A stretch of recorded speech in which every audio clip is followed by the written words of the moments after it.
Awesome. All right. Well, Ben, thank you so much for doing this in which will likely be the very first episode of the Akiva Abstract, but I think it's very Wow, awesome. fortuitous. So That's great. No in any pressure. No case, pressure. there's no pressure, but granted, there's going to be for me. It's pretty crazy to be doing this because you've been a huge influence for me. So yeah, I Thank you guess so let's much, man. just, of course, man, I guess let's just run it through. I want to start really at the very beginning. Instead of it being just like an interview, I just want it to flow freely. But I want to know about your upbringing in New Jersey specifically, and just how this all began with you entering the scene.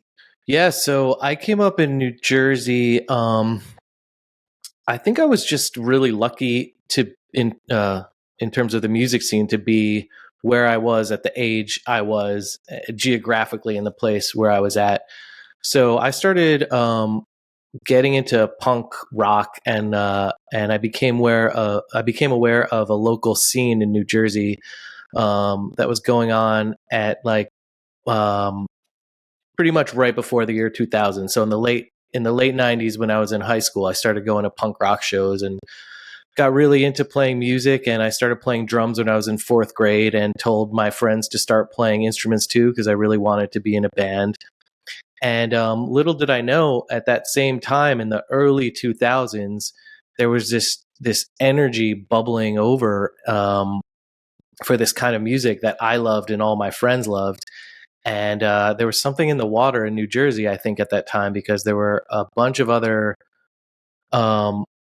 musicians and talented people coming up from New Jersey who just wanted to be involved in the scene. So I was just one of the many bands that one of the many people who were in bands at the time who happened to be in the right place at the right time. And I started my band. I was playing drums in a band in high school for a long time. And after my senior year, I had picked up the guitar and taught myself how to play guitar, and I started writing my own songs.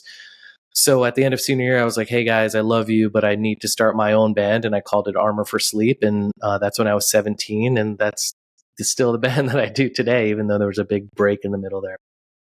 Which is something I want to get into as well. So that brings up a couple key points for me. So Armor for Sleep, the name, where did that come from? Mm-hmm. So it's funny thinking back on it. At the time, like I said, I had quit my band that I'd played drums for since middle school. So all of my best friends, I basically told them I'm going to start my own thing. So everybody went to college. I wasn't really friends with them anymore. I started writing my own music, and I couldn't sleep at night. All I would do all night is write music and procrastinate going to sleep, and spend this time thinking about what my future life was going to be. And I just had a very imaginative brain, and that time period for me was very creative, and it was in a way for me to procrastinate going to sleep. So I kind of assembled these words together, and it represented for me that period of kind of creation that I was in, where I couldn't even sleep because I had so many ideas popping into my head. So that's why I called it Armor for Sleep. That's pretty fascinating. It's interesting to me because even the word armor, I mean, look, that very first hoodie, some of the first merch that you guys had, that said armor on it was iconic. And I remember all my friends always used to ask me, like, what was up with that hoodie? What was up with that hoodie? I was 15 at the time. That merch was super iconic in and of itself. But, fascinatingly, why do you think so many incredible bands came out around the same time from New Jersey in particular? I want to touch back on your involvement in the scene, but we're also talking about bands like My Chemical Romance, Thursday. Mm-hmm. Why do you think that was? Because that was like an insane melting pot for that particular era of the scene, I guess you could say. Yeah, it's interesting. Like, I'm so in the bubble because that's where I came from, and that's just how I grew up. But obviously, because of My Chem and Thursday, a lot of people have been looking back and like, what was it about New Jersey? And all I can gather is that I feel like New Jersey was the perfect breeding ground for kids to do creative stuff, because we were so close to New York City. Like, I would take the bus to New York when I was in high school to go to shows, and obviously you have this New York City, the biggest city in the world. It's a melting pot of so much art and creativity.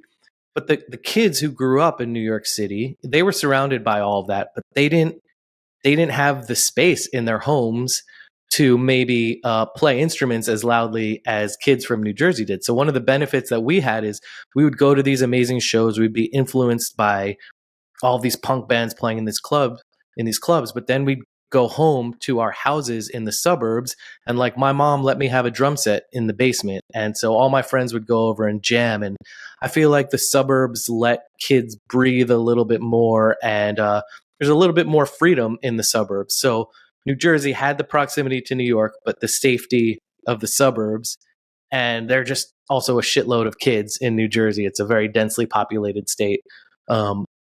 Interestingly enough, I think New Jersey has like a parallel on the West Coast. I think Orange County on the West Coast has a similar vibe to it, because whenever we would play shows in Orange County, the energy was insane, sometimes even more so than playing in LA itself. And I realized that I think something similar happened there, where like kids from Orange County would go to the city of LA to see these shows, but then they had a little bit more of like a subdued environment back home where they could kind of nurture that creative energy instead of maybe like, grinding it out in the city like other kids in LA. So that's kind of what I think happened in New Jersey. It is a little interesting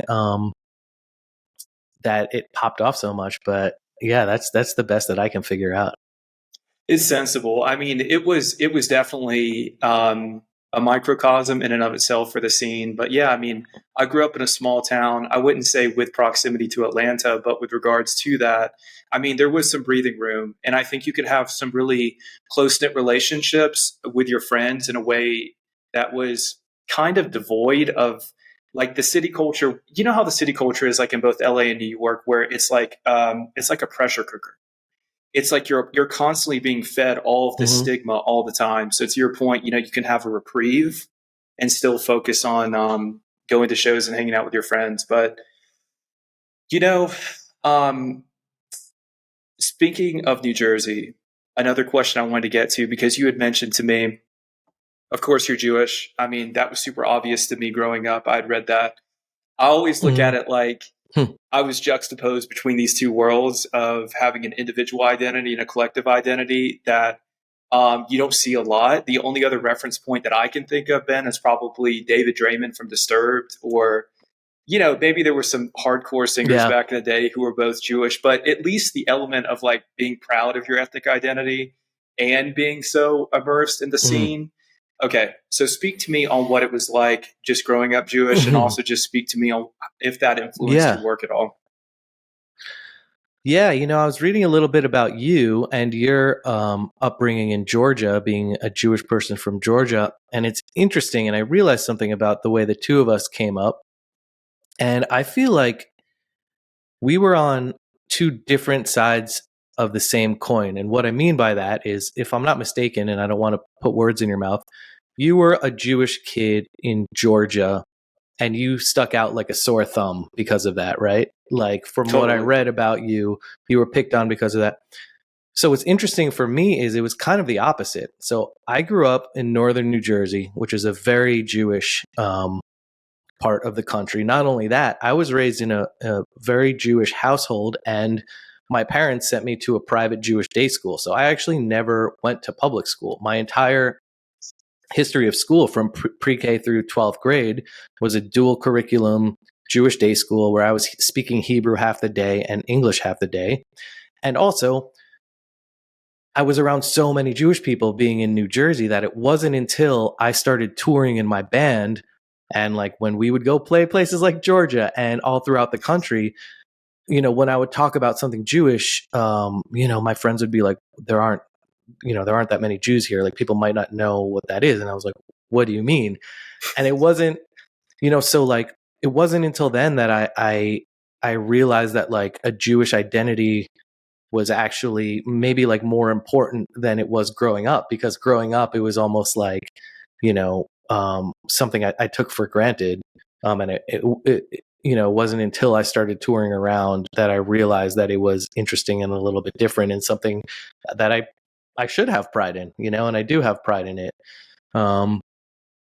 But yeah, it's an interesting thing. It's also a little weird. Like my last name is Jorgensen, which is a Danish name because my dad's dad was a Danish American, and also I'm half Japanese because my dad's mom was Japanese. So like I don't look like a typical Jewish person, and my last name is not like Goldsmith, like or Goldman. It's not something that you would associate with Jewish. So I was always able to like sneak under the radar.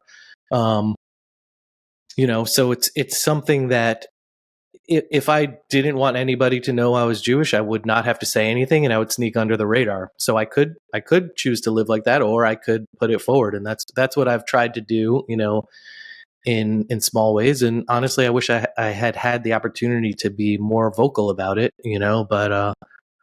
but I don't know. I guess I've always kind of been confused as to like what I should do and if that's even necessary and how much it matters. And, something I've always kind of struggled with. That's a fair point. Yeah, I think identity plays such a strong role in culture today, but at the same time, just like embracing yourself and your identity is enough.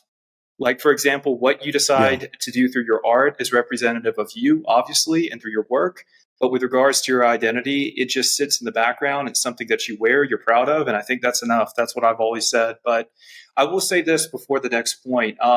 My family is actually, half my family is actually from New Jersey and relocated to Georgia.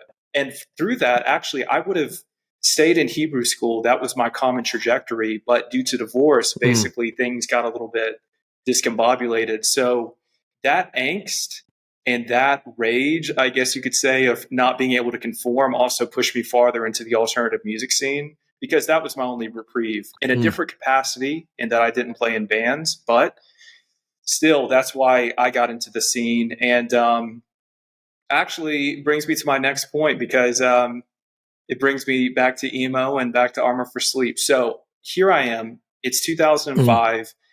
I get into Armor for Sleep. Armor for Sleep, for me, is My Chemical Romance. What they were to other people, Armor for Sleep is my introduction to emo. I'm approximately 15 years old. So basically, when we talk concept albums, I want to know what drove you in that thematic direction with your concept albums, because I think they're a lot stronger and darker than a lot of your other contemporaries. Could you speak to that? Yeah, I mean, to me, I always had such a reverence for albums and for the art that I loved, whether it was my favorite bands like Radiohead or Nine Inch Nails, even before the scene, or my favorite movies. I was always looking for Easter eggs. I always wanted to dig further.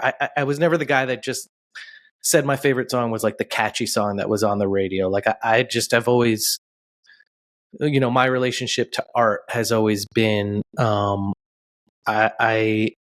like to, my favorite art is like an onion. It's like, it's got a million layers. And that's just, as a fan, the way that I have always related to my favorite, yeah. So that's the kind of art that I always liked. So, I always view the art that I make as what I want to put in, what I would want to consume, I guess, and like what excites me as a listener of whatever I'm making. And so it was just always, I guess, boring to me to make albums and songs that were just surface level, because, the art, again, that's affected me, that's changed my life, has always been either has had dual meanings, or there's more under the surface, or there's just more to hold on to. That's just always what I gravitated towards. So, doing like a concept record or tying in artwork on top of an album is just generally how I think about art. So that's just what comes out. It's really not more calculated than that.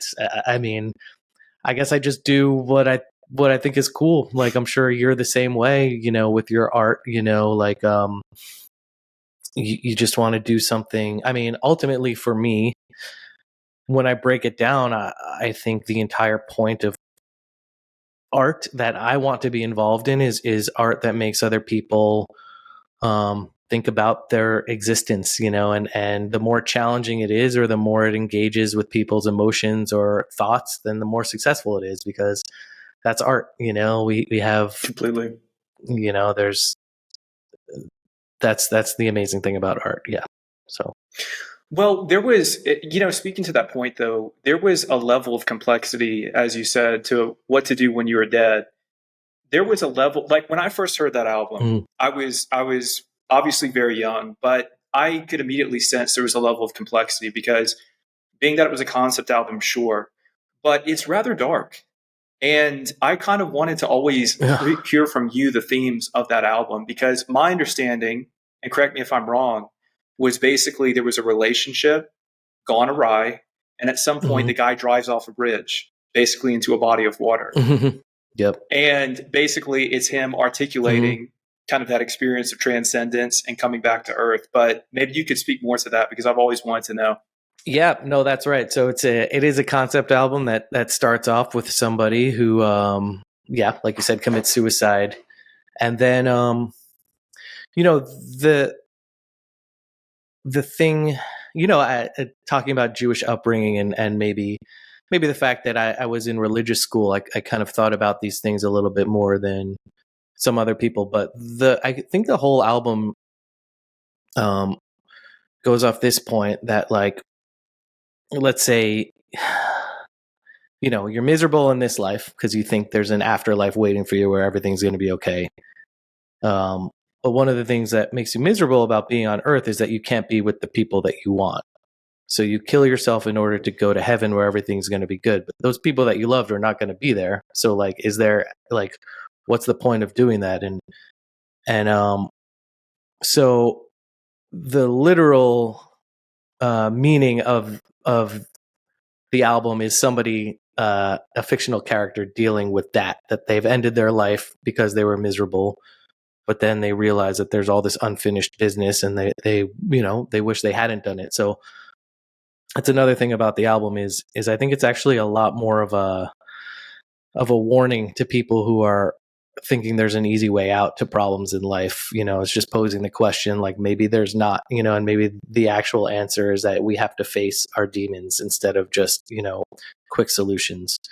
And then I think there's also a metaphor to the story of the album, which taken literally is about somebody who kills himself and goes to heaven and is trying to reconnect with the people back on Earth. And I guess the metaphor to that is,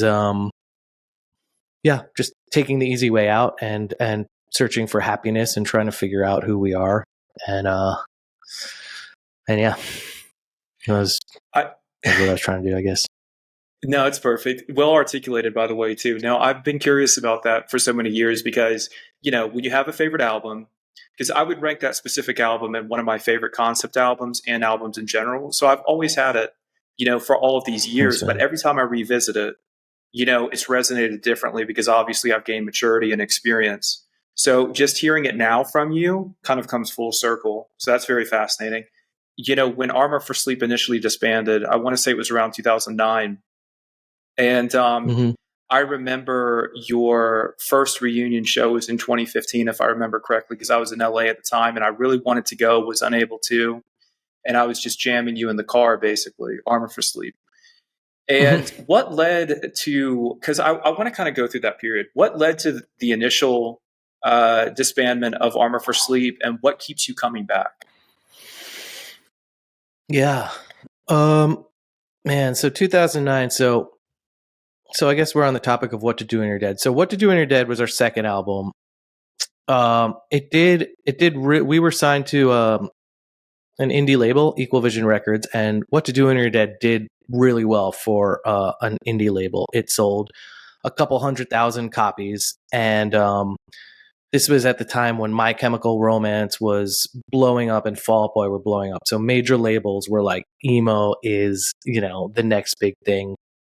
So we did what a lot of bands did back then, and we signed to a major label. We signed to Warner Brothers, and we had the fatal flaw of making the major label record, and there were a million reasons why the record we made for Warner Brothers we ultimately were not happy with and was not the record we wanted to make. So we put out that record in maybe 2007, 2008, and it just sucked. I mean, we weren't happy with ultimately the music we put out, which I think is the saddest part of it.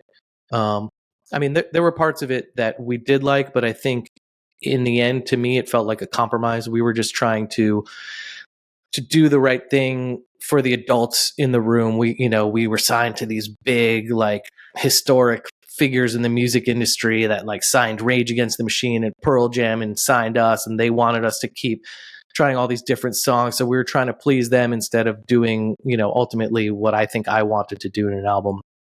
And then during the course of that record, the people that signed us at Warner Brothers quit or got fired anyway. So once we lost the momentum of that record, and the people who were excited about us at the label had left anyway, we were just in this weird spot, and it all honestly just felt kind of like icky. And I think we had a thought, like, we didn't want to be like this band that was desperately trying to like claw our way back just to get in everyone's good graces. We were like, you know what, this was weird. This was a weird era for us.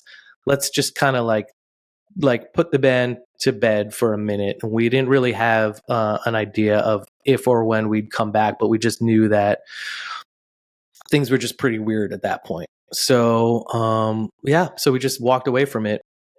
And then we did a couple shows in 2012. I think Bamboozle was a big festival in New Jersey that was coming back around, and they offered if we wanted to play. And so we called it like a farewell show because it was like 3 years after we broke up, but we never really did like a real farewell thing. And then in 2015, that was what was it?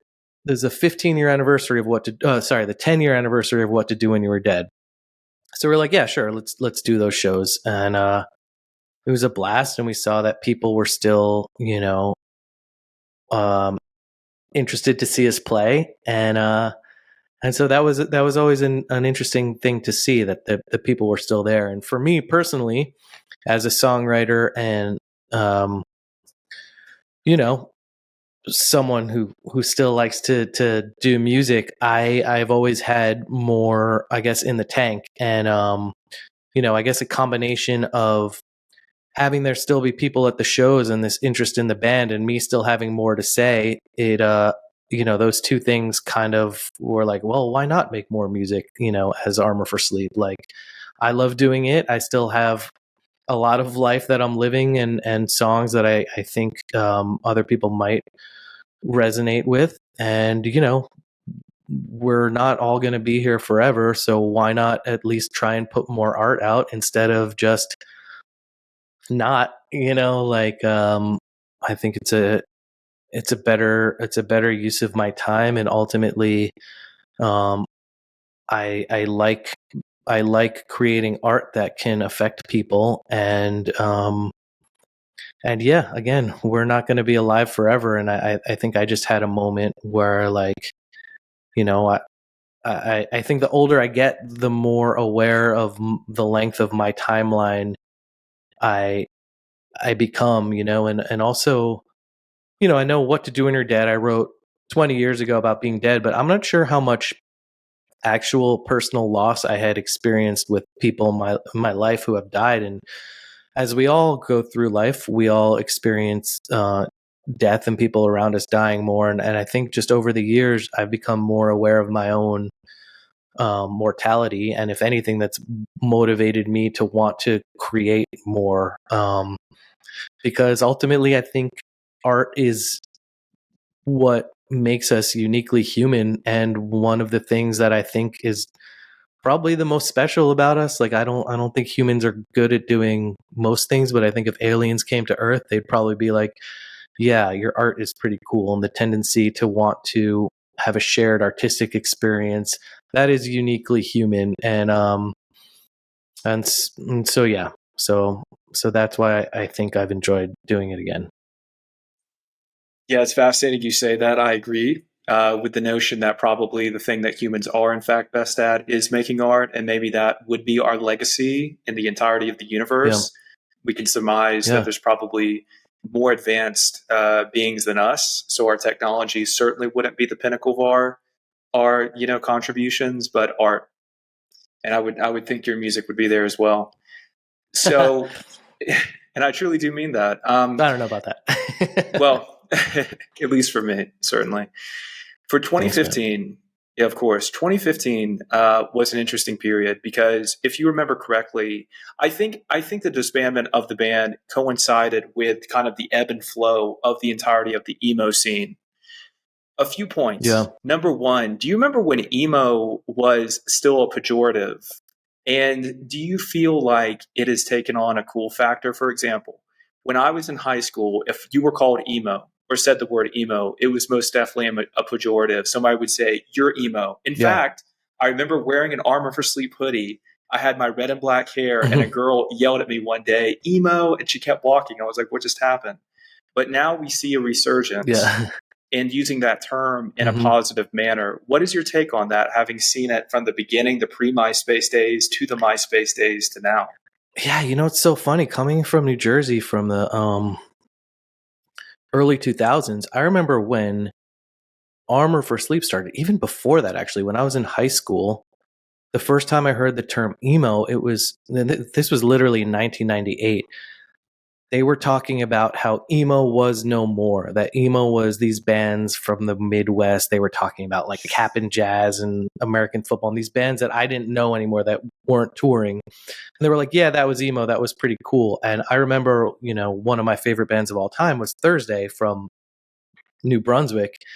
And I remember having a debate with my friends like, oh, are Thursday emo? And my friends were like, no, they're like whatever was like after emo. So I remember way back then, even everybody just had an awareness that emo was this thing that had already happened, and whatever after was like post emo. So back in like 2005 or whatever, when people started bringing back that term to describe like Fall Out Boy and My Chemical Romance, we were all like, what are you talking about? Like nothing has been emo in like 7 years. And then, it became like the hot topicified version of emo, and everybody, I think that was almost like the black eye of our scene when the word emo became like a derogatory term, because we were like, not only is that like not an accurate representation of like this scene of music that we've all been involved in for so long, because we were like, if you really knew emo, you would know that that was this previous wave of music, but it was also like, it just sucked to have this term that was being thrown around by like, about how our scene was like lame, and and I think it just was a black eye for all of us. And I'm including also like My Chemical Romance and Fall Out Boy, and I've heard them talk about this too, like for this like emo resurgence or whatever. All of them have kind of agreed with that sentiment that like, now it's almost like a badge of honor, because in a way, even though all the same arguments can be made, like that's not really, we feel like, the first wave of emo was before any of us.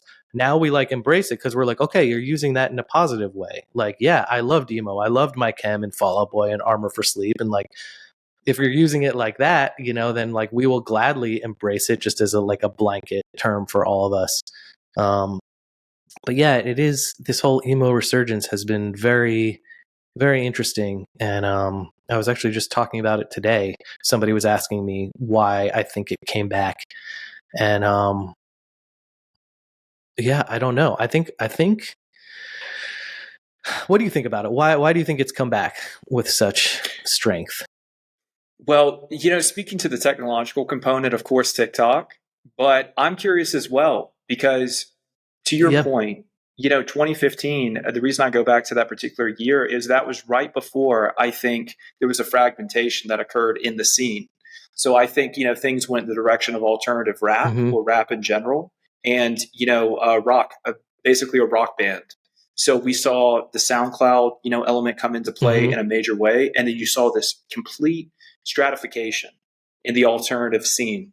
And that was around the time when I started getting into art myself, of course, actually like doing, clothing and other art as well. So it was fascinating to watch. So I had been watching it from that period of 2015 up until about, I would say, 2018 when it really started to come into focus. And then I had done a collaboration with Emo Night, and those guys are wonderful, and I think you did as well, if I remember correctly, or at least participated.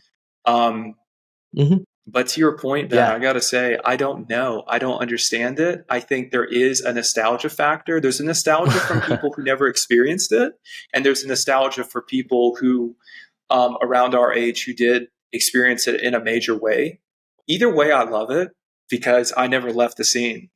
So I feel gratified at this point, that I can reference it so much in an artistic capacity. So, but I'd love to hear your thoughts too. Yeah. I mean, my brain wanted to go to thinking some aspects of technology might be involved too. And what I think about, and I don't think I'm the first person to think this. I think I read this somewhere, that I think emo may have been one of the last subcultures pre Spotify, kind of like pre the playlist generation. And what I mean by that is, like, since Spotify, I think how easily accessible music is, and kind of in the post MTV internet SoundCloud era of music, it has fragmented music into so many mini genres, like subcultures of subcultures of subcultures, that there's no real like one subculture anymore. And I think emo, quote emo, existed at a time when like that was the big counterculture of the moment. You know what I mean? It wasn't split up into all of these things. So it was kind of derided at the time that it went out. But I think after so many years of people having so many different music subcultures broken out, I think when emo started to like become popular, like you said, on TikTok again, all of these people started bonding with each other about how they liked emo. And I don't think people have been able to collectively bond about one form of counterculture like that in a long time. So not only is it going back and appreciating these bands, but it's connecting with other people who were also into those bands. And that's why, like, the emo night parties, I think, were the first ones to really find that energy, that people are just so excited to relive those moments. Because I think back in the day, My Chemical Romance fans all experienced My Chemical Romance fandoms as a community, and so like going to emo night again reminded everybody that they were all in it together, that this was like a massive thing. And I think that like reawakened a part of everybody's lives that had been dormant since kind of like the playlist generation, where there hasn't been that one scene anymore, So I don't know. I wonder if maybe it's a reaction to that fragmentation. Certainly that sense of community is so important, something I haven't experienced personally in years. I'm not sure your sentiments on it, but I think we're all chasing a feeling, be it through art or in our daily lives. And I'm just glad to see a little bit of that feeling can be recaptured. To your point, we can actually go to shows again. We can actually reconnect with that subculture. Because I think for Gen X, if I'm being honest, nu metal has come back as an aesthetic, but that sense of community, and correct me if I'm wrong, but awesome. I don't think it's just not there in the way that millennials and Gen Z have been able to bond together to kind of continue the vibes, if you will. So I think we're fortunate. I really do, because we actually have something to draw on that's relevant today and was relevant in the past. But you did play When We Were Young Fest, and I want to hear your experiences, how that came about, because I think that was also a turning point in this new wave of emo. Yeah, for sure, man. I mean, When We Were Young is a culmination of that entire conversation we were having. And that's, I think Live Nation, or the company that put it on, they realized everything we just talked about, that there's this huge energy for, people in their, I guess, late 20s and 30s now, who just want that back, whatever that is, the vibe of that community, of that era. Obviously it's a lot of nostalgia, but it's also a lot of I don't think it's only nostalgia. I think it's still people wanting a current connection with other people, you know. So I think it's something more than just nostalgia. But yeah, it was pretty cool. We got our booking agent said, "Hey, you got an offer to play this thing. It's going to be called When We Were Young.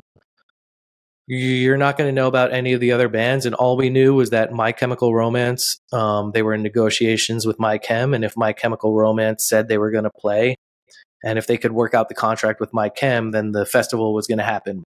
So our booking agent was like, "We won't know until My Chem signs on. If My Chem signs on, then it's happening. But you probably won't know for months." And then the day before Live Nation announced all the bands, we just got a notification. I think it was like they announced something. They announced the entire lineup for the festival at like 8 a.m. At 7 a.m., our booking agent just hit us up and was like, "Hey, so My Chemical Romance said they're going to do it, and some other bands too. So they're going to post it at 8 a.m. Just retweet or repost when they post it with the lineup."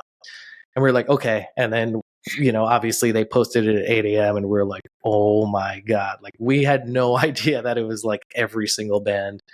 And man, side note, in the 48 hours after that happened, the amount of people online losing their minds and thinking, it was a fake festival, calling it the next Fire Festival, it really opened my eyes to how quickly conspiracy theories can spread and how susceptible people are to making up stories for an event that they can't comprehend. It really was like a microcosm for conspiracy theories. I know this is kind of going off topic a little bit, but no, people were hitting me up thinking that I was a plant from Live Nation and that I was getting paid just to promote this fake thing. And I was like, "I'm posting about it because my band is playing and I want you to come watch my band." They were like, "No, you're just getting paid and like you're going to steal everyone's money." And I was like, "Oh my God," everyone's losing their minds. But honestly, it opened my eyes to like, now I see when other conspiracy theories start flying around, I'm like, I know what happens when people don't have a clear answer for what's going on and they're just looking for a story. So they'll just start floating stories out there. And yeah, that was bizarre. That was totally bizarre. Yeah, it was just very eye-opening because I obviously conspiracy theories are I feel like they're just prevalent now, especially with the political climate that we're in. And so when all this started happening with When We Were Young, when we posted about the lineup and other bands that I know did too, it was just crazy to see these people thinking the entire thing was a scam and coming up with elaborate conspiracy theories as to what was going on. And I remember like I DM'd Shane from Silverstein and I was like, "Are you seeing this craziness from people too?" And he was like, "I've never seen anything like it." And honestly, after that, whenever I see other conspiracy theories online, just about random things, political things, I've always been skeptical of that, but now I'm just way more skeptical just because it was very eye-opening as to how quickly people need answers when there's something that they don't understand, and the internet just sparks that flame to such a crazy level. Yeah, it's nuts. It was crazy to watch. Well, I guess it was kind of fascinating because this was, for many people, something they didn't anticipate happening. Even if it was just one festival, I remember how many people messaged me, just friends I knew growing up, who were so interested in this, and I didn't have the opportunity to go again, unfortunately. But I just remember thinking how epic this was. I think this was kind of the adrenaline that most millennials needed. I think people had just come into adulthood within our generation and they just needed this, like just a complete shot in the arm. So that was very fascinating. But, speaking to the way things have progressed online in terms of the way information is processed now, everyone has such a short attention span. I mean, how has the scene changed? Because we talked about the previous iterations of the quote unquote emo scene until now, but what has changed since you've kind of ebbed and flowed through it? Yeah. I mean, it's totally different now than it was, obviously. And you know, I don't know if this is like the exact answer you're looking for, but something that I realized for me and what I'm doing moving forward is when I was younger, putting out the music that I was putting out, I was so, and this was necessary at the time, but my finger was so on the pulse of what every single other band was doing. Every album that came out from every band, every song, I was like this machine absorbing everything coming in, and I use that as fuel to do everything that I was doing moving forward, because that's kind of how the scene was. It was like everybody was just feeding off of everything, and it was awesome. I think that gets a little bit exhausting now, and I think coming to grips with who I am and what I have to offer as an artist, which not saying it's a lot, not saying it's a little, but it's just uniquely me. What I do now is I try to have faith that I want to do art that will ultimately be around longer than whatever current incarnation of the scene is, so like I don't actively like scour every single album by every band in the way that I used to, just because I know I don't I don't need that anymore for what I do. So yeah, I know that's not really an answer to your question, but I actually just was thinking about what's changed for me in terms of like my relation to the scene, and that's just something for me personally. Like I know my relationship has changed to it a little bit the older that I've gotten. Do you feel like, because to the point about your art transcending the scene, that's obviously crucial in terms of you being able to make things that are transcendent of any community, because we all do organically outgrow these communities, of course. People have different experiences in their lives, and they move, etc. But do you feel what a lot of people I know feel? Do you feel that level of disconnect just by virtue of getting older and maturing, that you can't just be that scene kid anymore who's immersed in it on, kind of a weekly basis? Do you feel that level of disconnect? Yeah, sure. And I think what you said is true and smart. I think that is just getting older a little bit. Like I think a lot of people fall into the trap of saying, "Man, when I was younger, the scene was better or the bands were better." It was never better. It was just that you were younger. It was your first time getting into it, and it just hit different when you're younger. Yeah. The reason why I got into bands like Saves the Day and Thursday when I was 15, 16 is because of that energy. I was just figuring out who I was, and music was speaking to me for the first time. And I don't have that reaction now. But I totally understand that, music serves different purposes at different points in your life. And yes, I don't seek out that scene community the way I did when I was 16, going to 4 shows in a weekend. At the same time, I still feel incredibly connected to the scene that I am involved in. And, music still, I will still get choked up listening to a song that affects me, and music still has an intense effect on my life. But yeah, I think something does change when you get to a certain age. And I used to hate it. I think I used to be like, man, I'm an old fart. Like the fact that I don't go to 4 shows a weekend, and I'm not up on every single local band. But I don't hate it anymore. I appreciate that I'm just at a different point in my life, and that's okay. That's natural. No, and I appreciate that answer. Most of my work is referential at this point, in the sense of it is kind of a haunting of nostalgia, if you will, that I am kind of bringing into my work. But I would imagine it's the same to some degree for you. But to your point, yeah, it's just not always accessible just to be a part of the community. Who are you listening to nowadays when you're not making art, when you're not making music? Who are you listening to?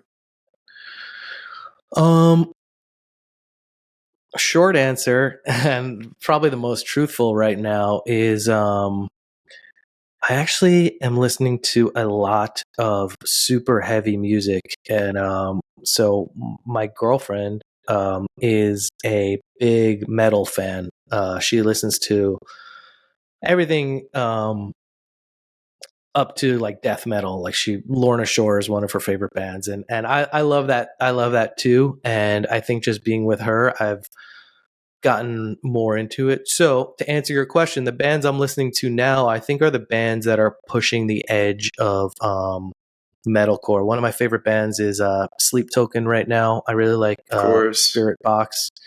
I just think in terms of like current scenes of music, that for me, I think the heavier bands or the bands in, the metal scene, the edges they push are more interesting. It's like they're pushing unexplored territory in their genres. I think there have been a lot of really awesome female singers, screamers in the metal world, but Courtney from Spirit Box, she's just taking metal to like such a new place by, such an interesting perspective to have a female singer of a metal band. And again, I know there have been awesome metal bands with female singers before, but that's just really cool for that scene that, now they're one of the biggest metal bands. So I gravitate towards, a lot of the heavier music. I think is more interesting to me now. That is interesting for me as well. Cool. I'm still listening to Job for a Cowboy just because I think, when they hit, it really transformed the entirety of the landscape of the scene itself. But again, that's the nostalgia factor. I love Sleep Token. What Sleep Token is doing is really incredible. I mean, the vibe is perfect. What do they call it? Baby making music. I think that's what so many people say now. Yeah, it's got such a romantic quality to it, but I appreciate that. Man, yes. Yeah, that new Sleep Token record too. So much of it is so heavy, and they did the thing where they released a bunch of EPs and then they dropped the full length, and the full length was basically like a bunch of the EPs that they released, and then maybe like 4 or 5 new songs or songs that people hadn't heard on the full length. So it's really stoked when that dropped a couple months ago, and I was actually most interested to hear the last track of the album, just to hear like how they chose to end the album. And I don't know if you've heard it, but they end the album with a song called Euclid, which is this beautiful song that starts off on piano, and it's so interesting because it's in this major key and it's super nostalgic, and like they could have ended it with a heavy song or like all this stuff, but the fact that they chose to end it with that song like really got me. It's just really cool. Yeah, I really love that band right now. I need to give it a listen because I did become really enthralled with them a few months ago, and I've been looking forward to going to a show at some point. But, I think what they're doing conceptually, because I think it comes back to our original points in the conversation, I think concept still has relevance nowadays, even with people's attention span being very minuscule. People do have this tendency to kind of forget things after 5 minutes. I mean, that's just a part of kind of our addiction to technology, but the concepts are returning. Just as emo is returning, the concept-driven art is returning, and I don't know. I'm happy about that personally. Yeah, no, they're living proof of that, and they're so good.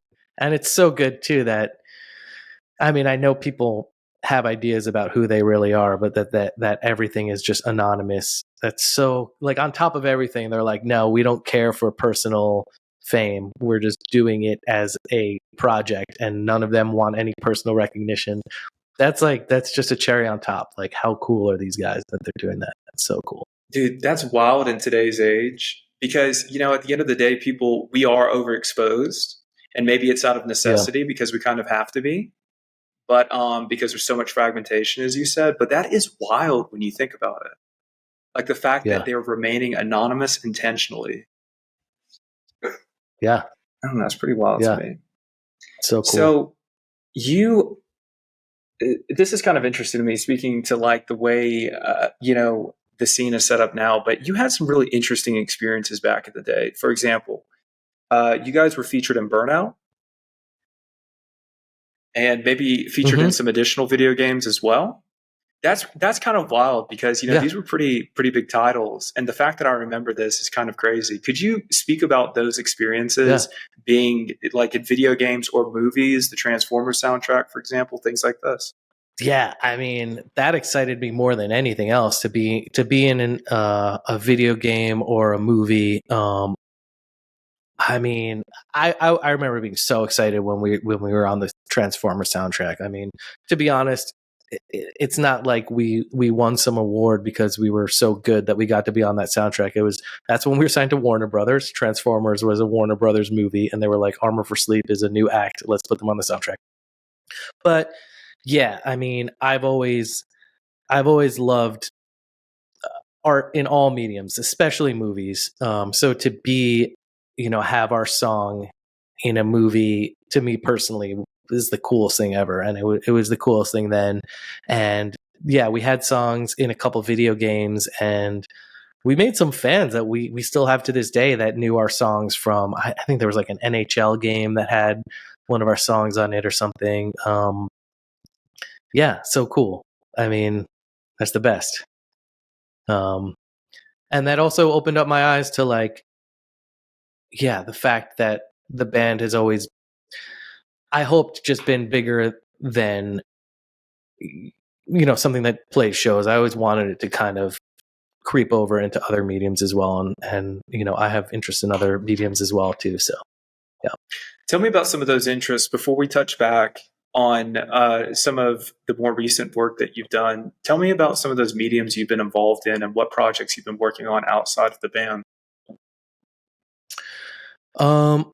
Yeah, so one of the things that I did when the band was on one of the longer hiatuses is I got super into I was always really interested in screenwriting, and so I was always reading books on screenwriting. Same thing with songs too. Even before I was actually playing guitar, I just loved thinking about what is a song like. So I read about what makes a song, what are the different what's the purpose of a bridge, a chorus. Just was fully aware of what made this thing magical that I loved so much. So I started to do the same thing with movies as well, where I was like, I know I love movies, and I know movies get to me, but like, is there a structure to them? Like what? And so I started reading all these screenwriting books and kind of like seeing the structure behind these stories. And at the same time, when Armor was on a break, I started getting into photography and then videography. And while I was reading all these screenwriting books, I was like just getting curious about if I could write my own and if I could make my own one day. So kind of dip my toes in there. Make a long story short, I did my own short film as part of this little filmmakers challenge, and it wound up getting a lot of attention at this festival. And I got some meetings in LA with some film producers who had no idea that I was even in a band or anything. And I took a couple meetings with producers who were like, hey, I'd be interested in reading your script if you had a script. And I told them about an idea that I had, and they were like, you know what, finish that and send it to me, because that's kind of cool. So that got me curious about writing scripts. And so that's kind of another side quest that I've been on. Yeah. Well, I feel like, look, I mean, I think you would consider yourself an artist above all. I mean, there's probably no medium that you wouldn't participate in given the opportunity. Yeah. So I guess it's kind of fascinating to see where things are going. And I want to touch back on, Armor for Sleep, but I am kind of curious to hear your thoughts on AI and kind of how that will change the general landscape of not only music, but anything that we're involved in personally. What are your thoughts? So yeah, so it is really weird that the producers wanted to write into the contracts that they want basically the ability to harness AI without using human beings, and that's kind of one of the big cruxes of this strike. And I think I don't know actually, but I would imagine that's not going to fly, and eventually that'll be negotiated out. But in terms of your question about AI, I think that was the first time where I was like, whoa, we're a lot closer to AI being a really big issue in art than I think I realized. I guess so. So my dad is a big tech guy. He's very involved in computers and stuff, and he's very pragmatic. And I think his stance generally on AI is like, he doesn't even call AI AI. He just says AI is just data. You know what I mean? It's just more data and data processing. So he doesn't think of current AI as like some sentient being. He's pretty pragmatic, and so I kind of take his lead a lot. And I'm like, oh, it's probably not as bad as people think. That being said, yeah, I think the strikes are just kind of a wake up call as to how detrimental AI could be. But I would imagine, like every new piece of technology, it can be used for nefarious reasons, if not, used the right way, or it can be used for good reasons. And I think, it's a trade-off. Like I don't, for instance, I don't like, in terms of technology, I don't like that Spotify has taken away music discovery in the way that I knew it as a kid. I loved going to New York City, going to a record store, right? And I sound like such an old fogey talking about this, but going to a record store, you buy a record because it looks cool. You don't know if the band sucks or not, but you spent $20 on it, or a CD, right? And you get home, you have to listen to this whole CD. And that was the discovery process because there's nothing online. So, I could be grumpy now. Oh, kids these days don't know that process because everything is, they can, whatever they want to listen to, it's a tap away on Spotify. But at the same time, Spotify is amazing. You can listen to any song ever recorded, the tap of a finger. That's like the most magical thing in the world. So either we can be grumpy about it, or we can say, this technology has benefits and society will just have to adapt to it. So likewise for AI, I don't think it's inherently good or evil. Maybe we just need to figure out ways to use it that doesn't exploit people, which ultimately, as human beings, we're going to find ways to use the things we create to exploit people. So as long as we don't do that. For instance, like AI, right?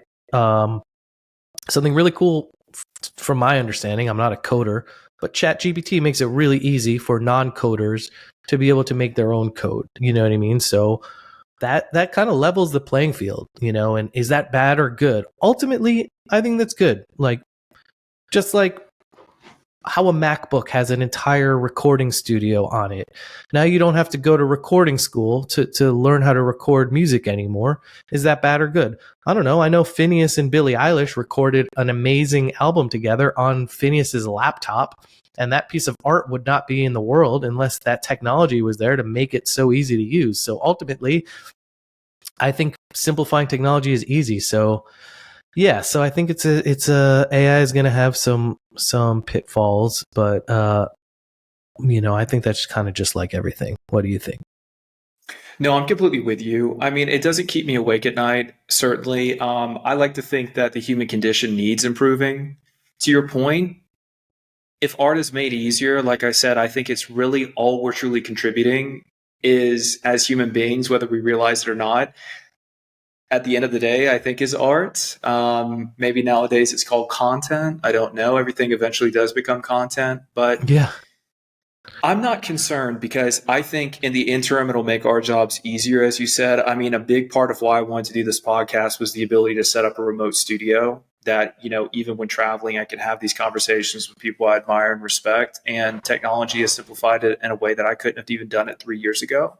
However, I do think that we are on a timeline whereby there is a trajectory, let's say in the next 7 years, that, we will become the non-dominant species on this planet. I would say by 2030, I think is a reasonable assumption, right? So concerns me a little bit as an artist, but on the other hand, hopefully life will be improved. What do you think? Yeah, I mean, one of my favorite books, or not my favorite books, but a cool book I read is written by Ray Kurzweil called "The Singularity is Near," I believe, where he talks about that exactly, about how we're on the path, the way he puts it, to merge with the super intelligence that we're creating. And he calls the event the singularity, where the AI that we create becomes able to basically make itself smarter. And once that threshold is released, there is no boundary to the level of intelligence that entity will be able to make it. So his question is, how do we position ourselves in a way in which that AI entity wants to coexist with us? Because, and people like Elon Musk talk about this too, there is a danger that if that point arrives, which I think is pretty inevitable, we could be completely useless to it, and it could just want to dispose of us. So it would be wise to want to position ourselves to where we could emerge with whatever that is. I think that's really interesting to talk about. And in terms of timelines for that, yeah, you have a pretty, I guess, aggressive timeline for it. Ray Kurzweil does too. I think he was predicting by like 2030 something. He thinks that would happen. I don't know if it'll happen that soon. But even if it's in 100 years, it's going to be the same conundrum, and that is really interesting to think about. Have you heard of the Great Basilisk? Do you know what that is? I have not. Tell me about that. Oh man. It's really weird. I listened to a podcast about this, and the podcast came with a warning, and it was like, there are some arguments to be made that if you believe in this thing called the Great Basilisk, it could do you harm just knowing what it is. So to be safe, I actually won't talk about it, but it does have to do with advanced AI in the future, kind of looking back at us. Yeah, I know that sounds really creepy, but I just, I don't know. You can look it up, honestly, though, if you choose to. I choose to, based on the fact, because there's a number of predictions, because I'm assuming that you believe that alignment is a possibility. Do you believe that we can achieve proper alignment? Okay. Well, proper alignment with AI? Yes, or essentially aligning it to our values. There's so many naysayers. That's a very contentious topic right now. People think that it's absolutely impossible, right? And I want to hear your thoughts on that. Well, so if there is an alignment, my personal belief is that it won't happen overnight. Just like how technology happens slowly, the truth is we have computers in our pockets and on our watches, basically embedded in our clothing, that those computers are more powerful by many times than the computers that were in the space ships that brought us to the moon. And the fact that we have all this technology at our fingertips was it was pretty fast, but it was relatively a slow process. I think if we merge with AI, and again, this is just talking from no scientific data, but I believe it'll be a slow process. For instance, maybe we'll start using ChatGPT and those AIs to make decisions about our lives, and computers will get smaller and smaller. Maybe the Apple Vision Pro that sits on our faces, maybe that'll turn into a pair of glasses, and all of us, instead of having phones in our pockets, will have contact lenses in our eyes that will be gathering information about our surroundings, basically embedded into our bodies. I think that's what kind of Ray Kurzweil predicted, and that's true. And ultimately, I think that's why Apple is curious in making technology smaller and more a part of us, because it is just an extension of our brains. Basically, that's what computers are. So I think it'll just become more embedded with us, and it won't be like, oh, AI has arrived, we're merging with it. We already are merging with our technology, right? Like, our brain power now is Google and search histories. That's how we get from one place to the other. We don't have the map of our neighborhoods memorized in our brain. We use our phones to get there. It's just an extension of our memories. And I think that is, we are merging with AI. So to have this conversation about what's going to happen when we get there, I think it's just going to be a slow process. And, we're not going to realize it happening because it's just going to naturally make our lives easier, which it always has done. I'm in agreement. Yeah. A slow progression, it'll happen slowly, and then one day we'll wake up, it will have happened all at once. No, I agree with your assessment. I think Grimes says something similar. Grimes had mentioned or Elon Musk as well, that we are in fact cyborgs. It's to what degree? Yeah. We have the cell phone. Of course, we utilize it like a extension of our physical body, as it were. So that's interesting. But you have also, because kids are growing up nowadays, okay, and this kind of brings the technology into the artistic realm. Kids are growing up nowadays and it's all they know. So if you're 16, basically you were kind of accustomed to life, Instagram, TikTok, etc. Whereas let's just say with you and I as an example, we had MySpace, things of this nature, but there was a separation. Maybe you came home at night, you checked your MySpace, and there was a disconnect. Now with everything being always on, how do you think that will affect you as an artist going forward? Do you feel empowered? This touches back on our previous point, but I just want to hear you pontificate about it. When you do become part of the machine, what do you think that will look like? And will you acquiesce? Or do you find yourself feeling more analog? So you're talking about me right now, not in terms of like kids being artists growing up, right? Are you saying like how do I? Yeah, so I think more so with you. With me personally, yes. So yeah. So I am seeing in myself a little bit of a pushback against the algorithms. Like there is such a push right now for, let's say for example, for every band from the emo scene or whatever to like start a TikTok, right? You got to get in that algorithm.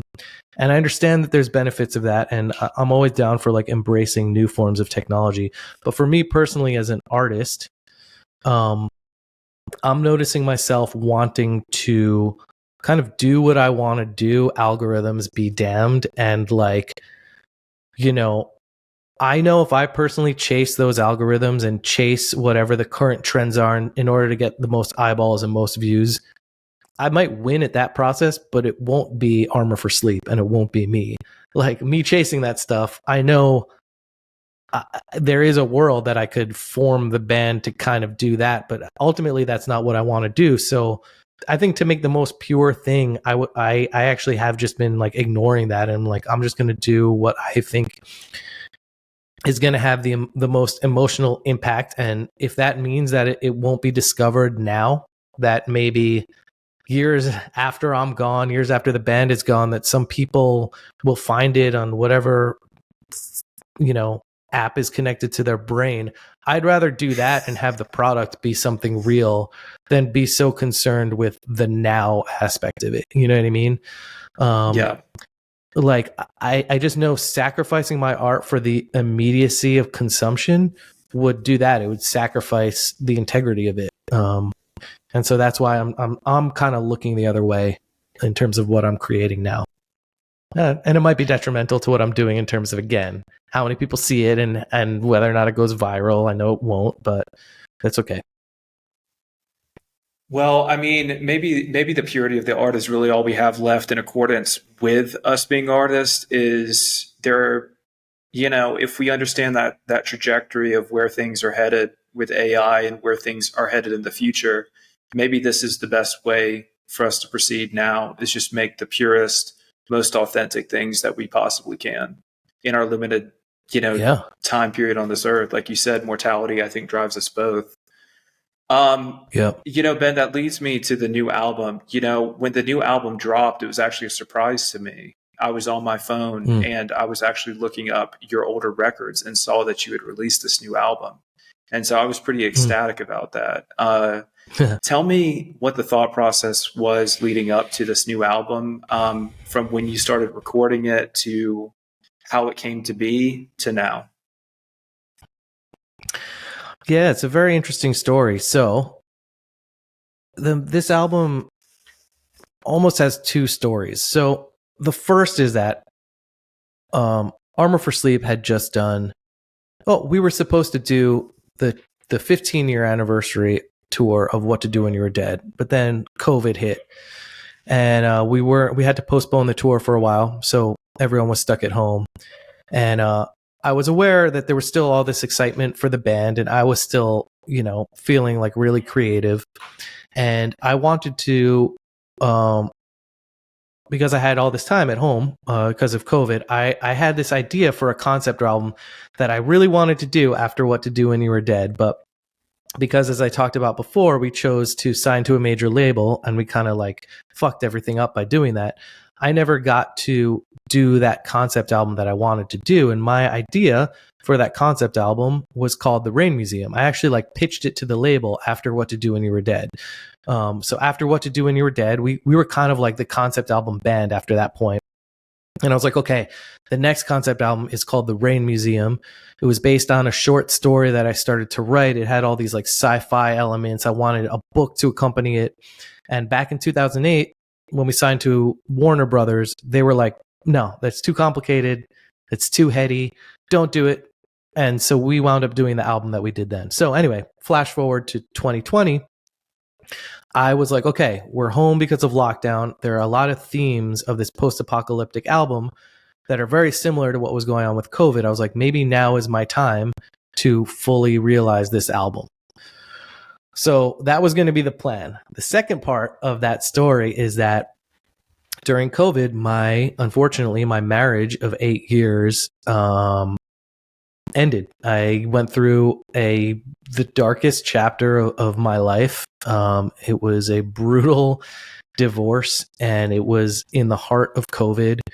So I couldn't grieve in the way I normally would. I couldn't see friends or family.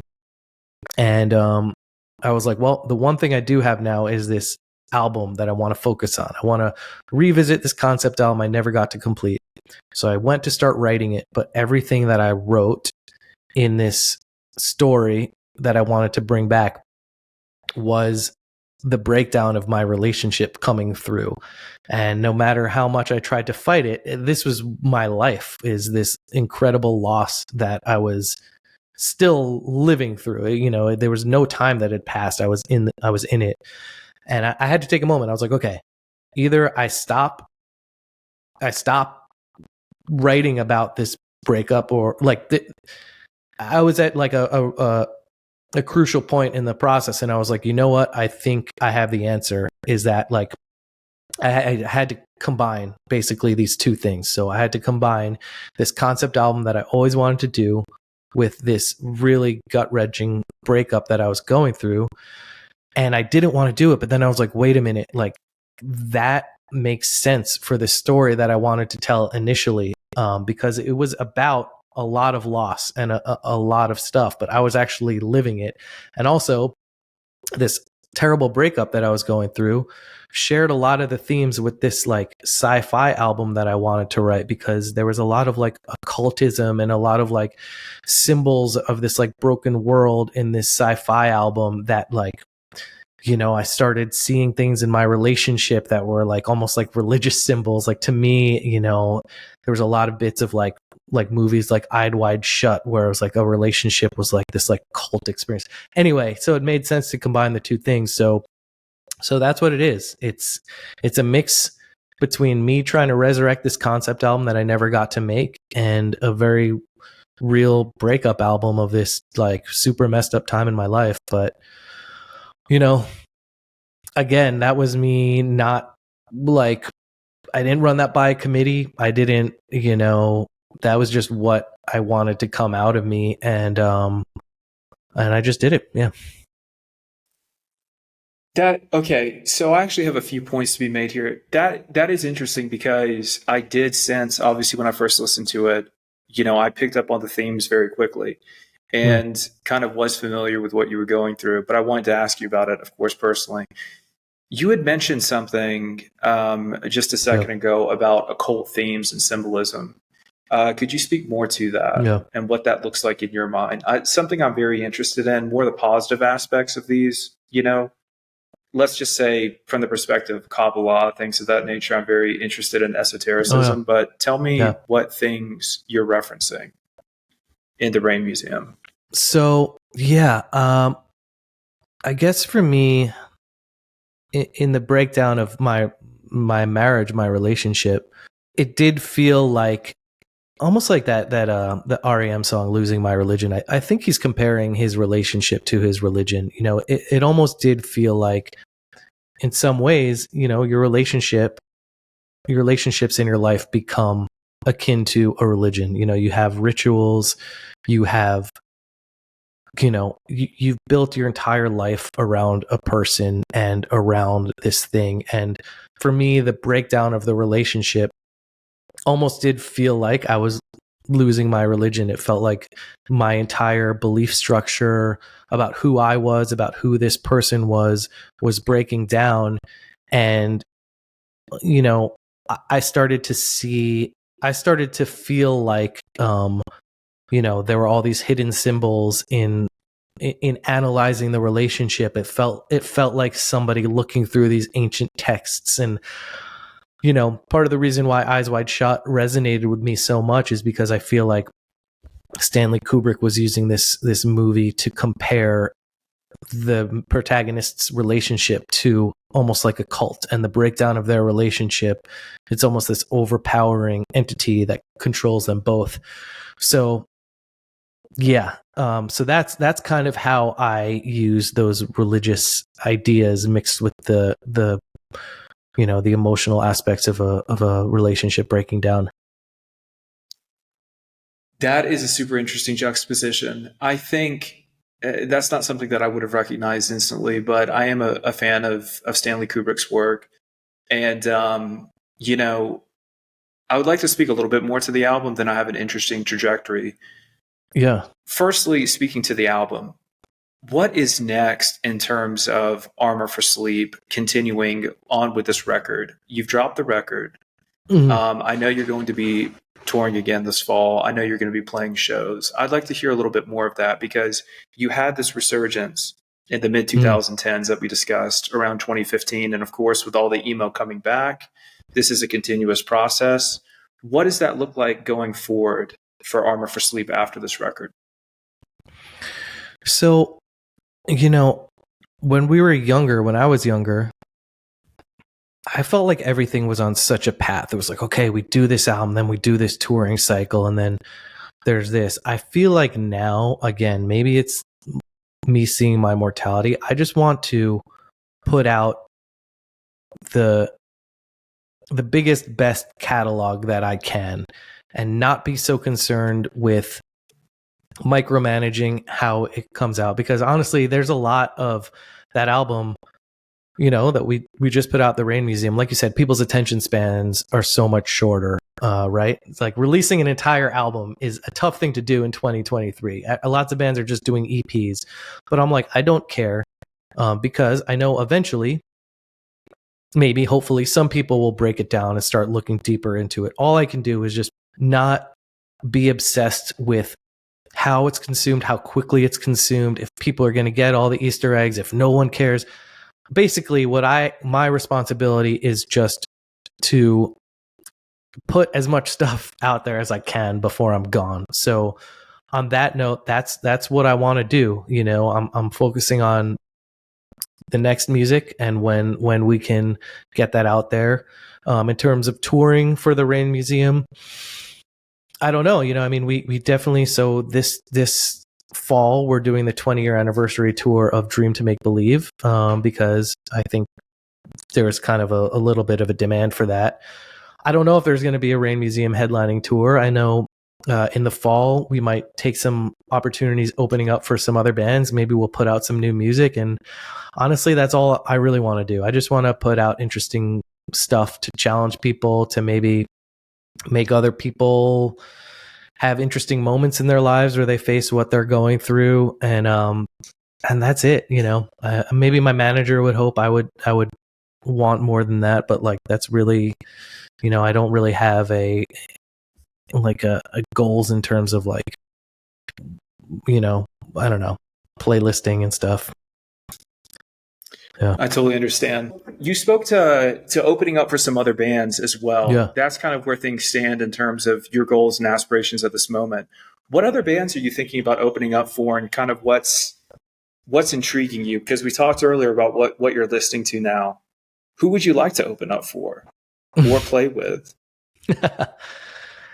Oh man, I mean, I would love to play and open up for my personal favorite bands, but I think ultimately we're going to just tour with bands from our scene, because that's you know, I don't know, that I guess that just makes sense in terms of like we have to sell tickets, and whatever band we're opening for needs to sell tickets, and so chances are we're going to tour with other bands from this scene, which is great. I love a lot of bands from this scene.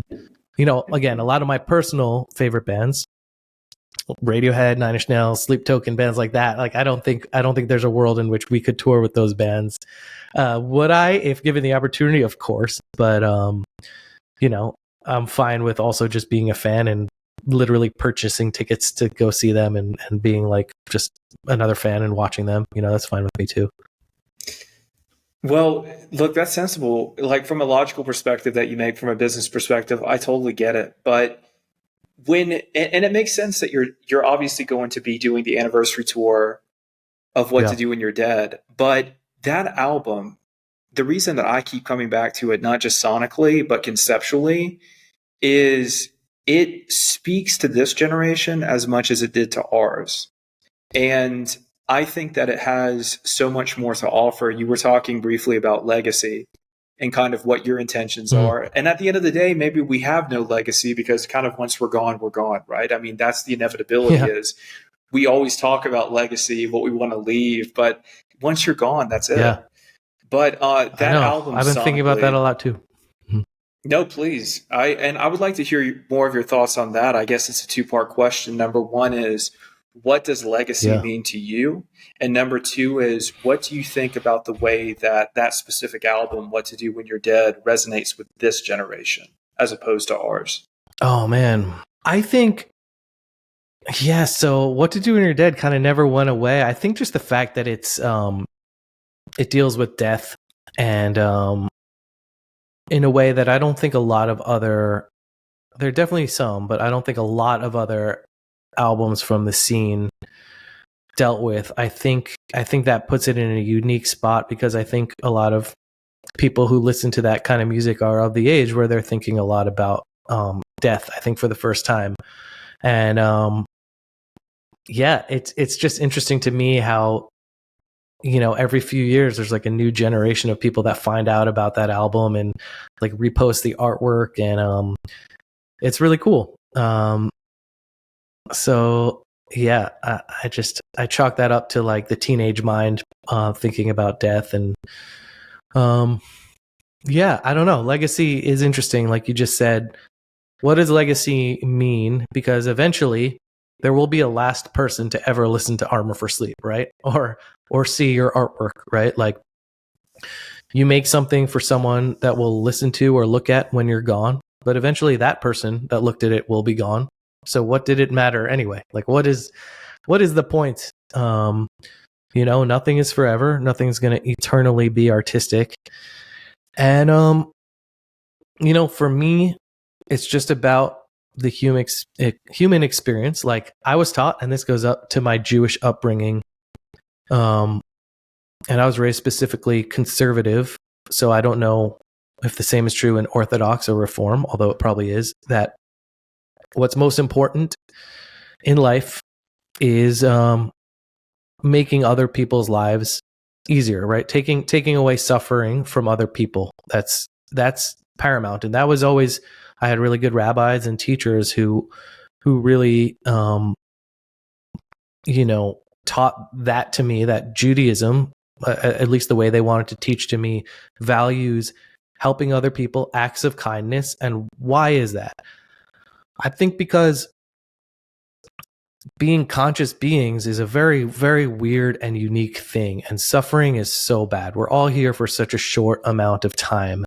And we know what it's like to be in our skin. And we can only imagine it's a similar experience for other conscious beings. So helping other conscious beings have their limited time on Earth be a little bit less painful, I think is the greatest thing that we could do, right? Even though they will eventually die and be gone, if I can stop somebody from suffering for a little bit, then that makes their weird conscious experience that much easier. So for me, artwork is kind of on the same lines. Like, it's not going to live forever. The people who listen to my music will eventually die, and it doesn't mean anything anyway. And it's a stupid little band.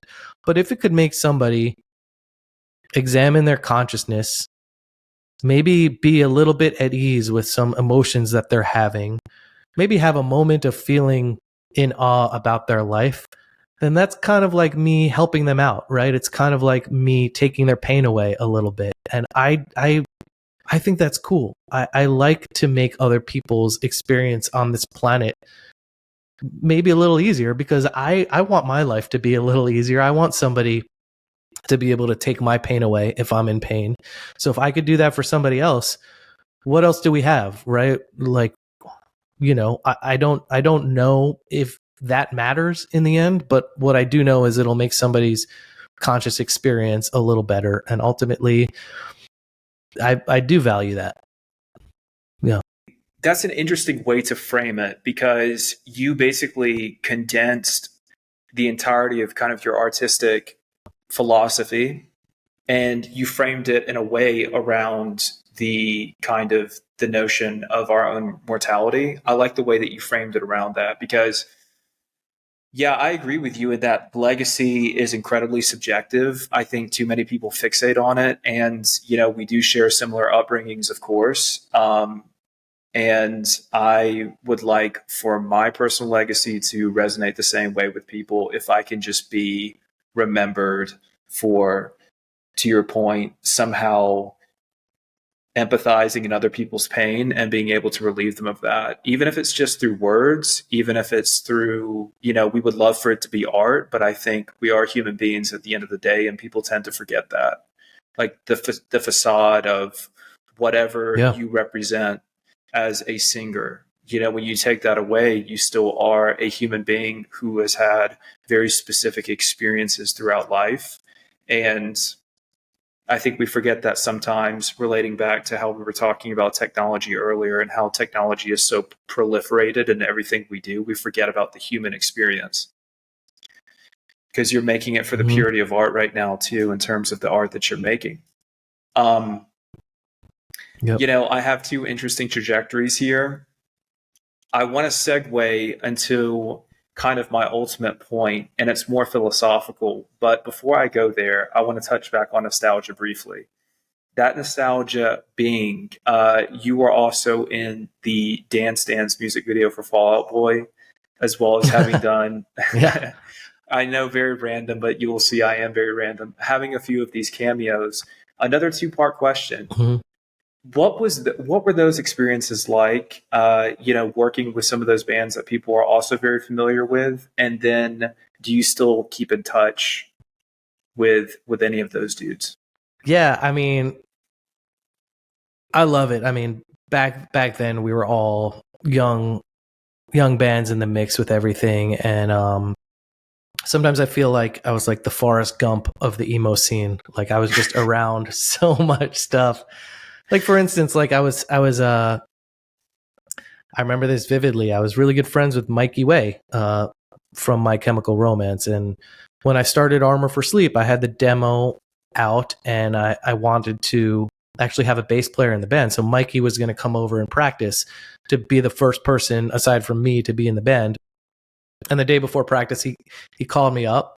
And he was like, "Hey, so my brother Gerard is starting a band. I actually think I'm gonna do that band instead."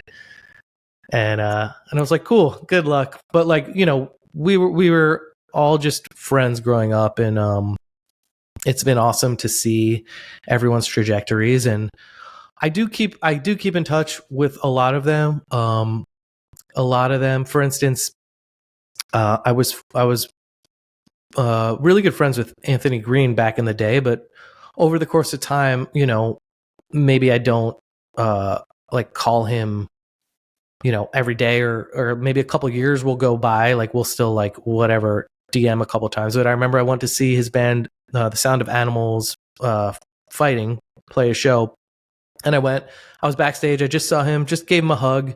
He was about to play and then like walk the other way. So like, I feel like I'm like that with a lot of people that I came up with, where like, if we see each other, give each other a hug because we shared such important years together.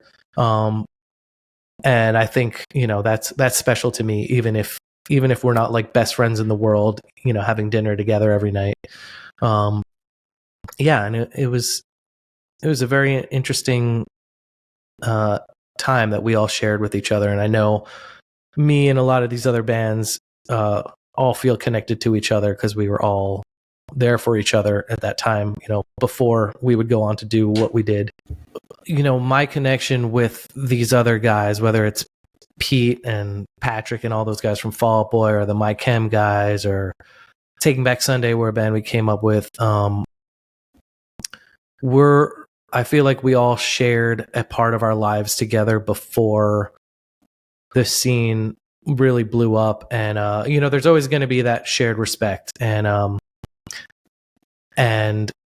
it's interesting because I can't relate so much to like the experience that My Chem had or Fall Out Boy. That's on such a different level than what we went through. But at the same time, there's that like respect, like when we see each other, because there was a time, when like Take Back Sunday opened for us, and, the way things shook out, I don't think it was random by any means. I think My Chem are a super talented band, obviously, and they deserve everything they got. But there was never this like competitive thing, at least between any of the guys that I've been friends with from those bands. So definitely honored to have shared that part of my life with them. And I think it's very cool that there's that mutual respect between all of us after all this time.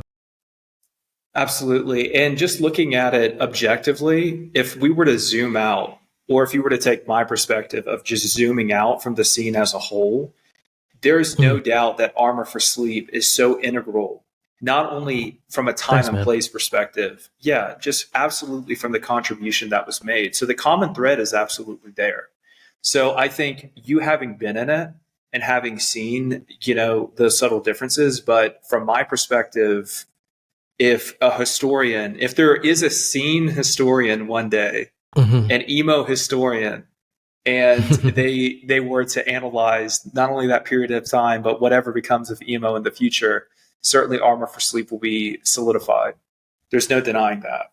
I appreciate it. Thanks, man. Of course. And I think, for me personally, I'm just so confused about what the future looks like. And I think that's okay from a standpoint of, as we talked about futurism, as we talked about technology, art, all of these things, where they go.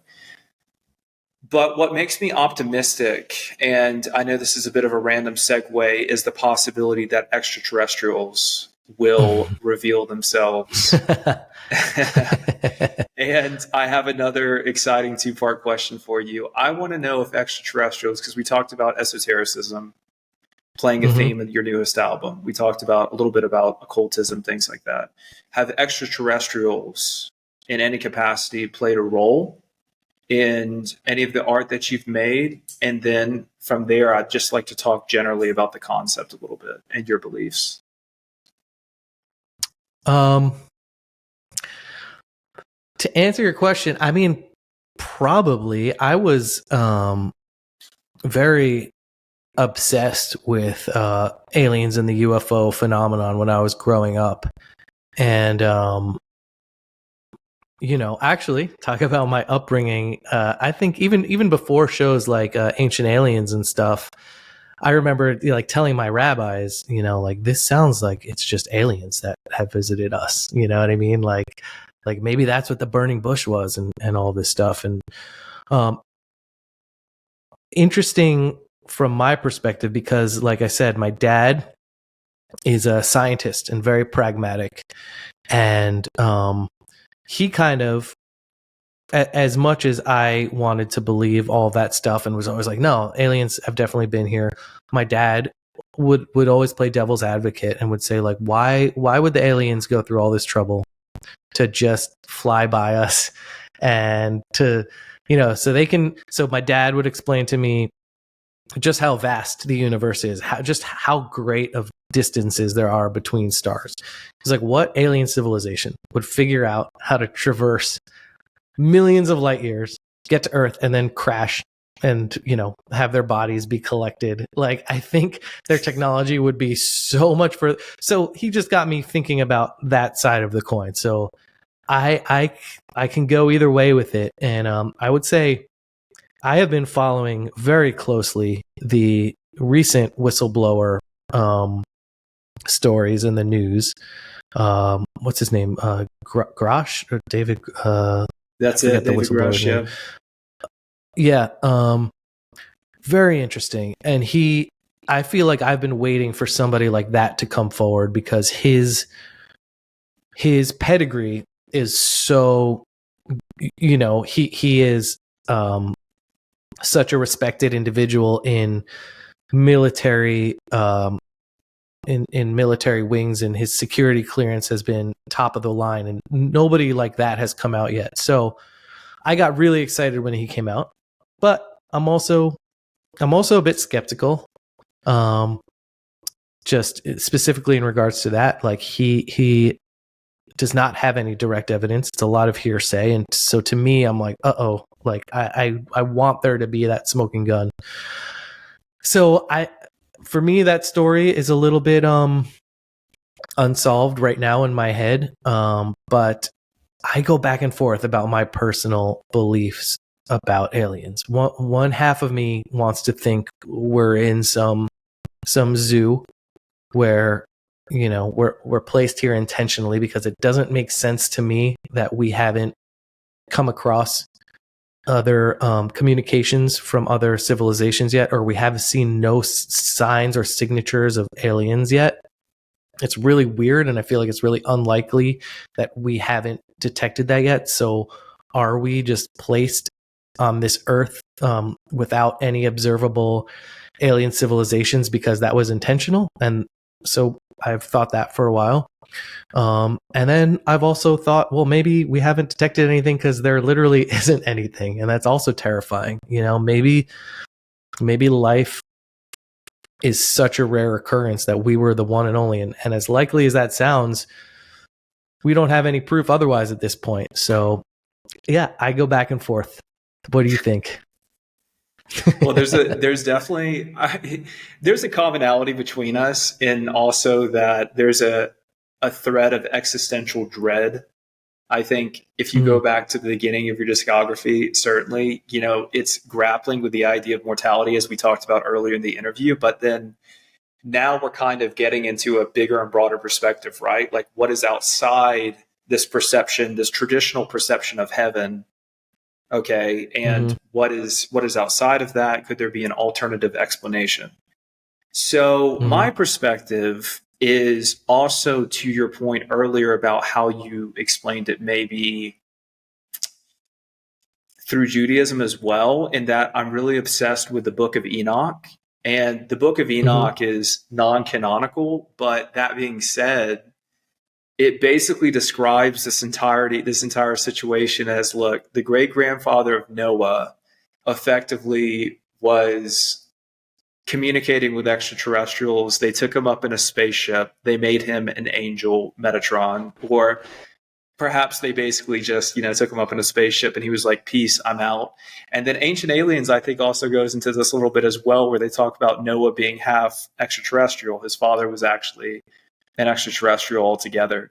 So there seems to be like this very theological perspective, right? The way that it's all put into supernatural terms, but it can all be explained through scientific terms as well, assuming that we're just terrestrial entities and they're just extraterrestrial or interdimensional entities. And I think that's a scientific explanation as well, and it doesn't contradict the religious perspective at all, is what I think. So, I mean, I am so open to it, and I wouldn't be surprised if there was smoking gun evidence, as insane as it would be.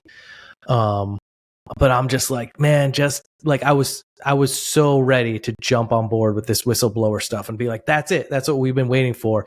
But then I was like, oh, but why isn't there anything to like a little bit more direct? And there could be, there's still more hearings about it. So I'm really excited. I'm not one of those people who's like, no, it's complete conspiracy and there's no truth to it. I just need that final thing to push me over the edge, and it could be there. And yeah, that'll just be so freaky. Also, yeah, that is something that's interesting to think about. Also, the whole simulation hypothesis, I think, is equally talking about technology. That's another interesting thing that I think about a lot. That's just as interesting to me as extraterrestrials, and maybe the two of them are tied together. But yeah, maybe the two of them are tied together. But could you expound a little bit on that? Because I think people generally are familiar with simulation theory in the context of, look, this could all be a computer rendering. We could be living in a pseudo video game. Okay, but what is your take on that? Yeah, my take is, so it's, I think a guy, philosopher named Nick Bostrom, just proposed this as a thought experiment and said, if we're on the path to creating simulated, realistic computer simulations, which it seems like we are, in a number of years, we'll be able to create realities that are indistinguishable from actual realities. So if that's the case, which we all believe it is, how do we know that we are not living in one of those simulations? And by definition, if it was a good enough simulation, there would be no way to tell. Like, no matter how much you looked in atoms and subatomic particles, they're just simulated subatomic particles, and we wouldn't have the tools in a simulation to break apart the simulation because we're part of it.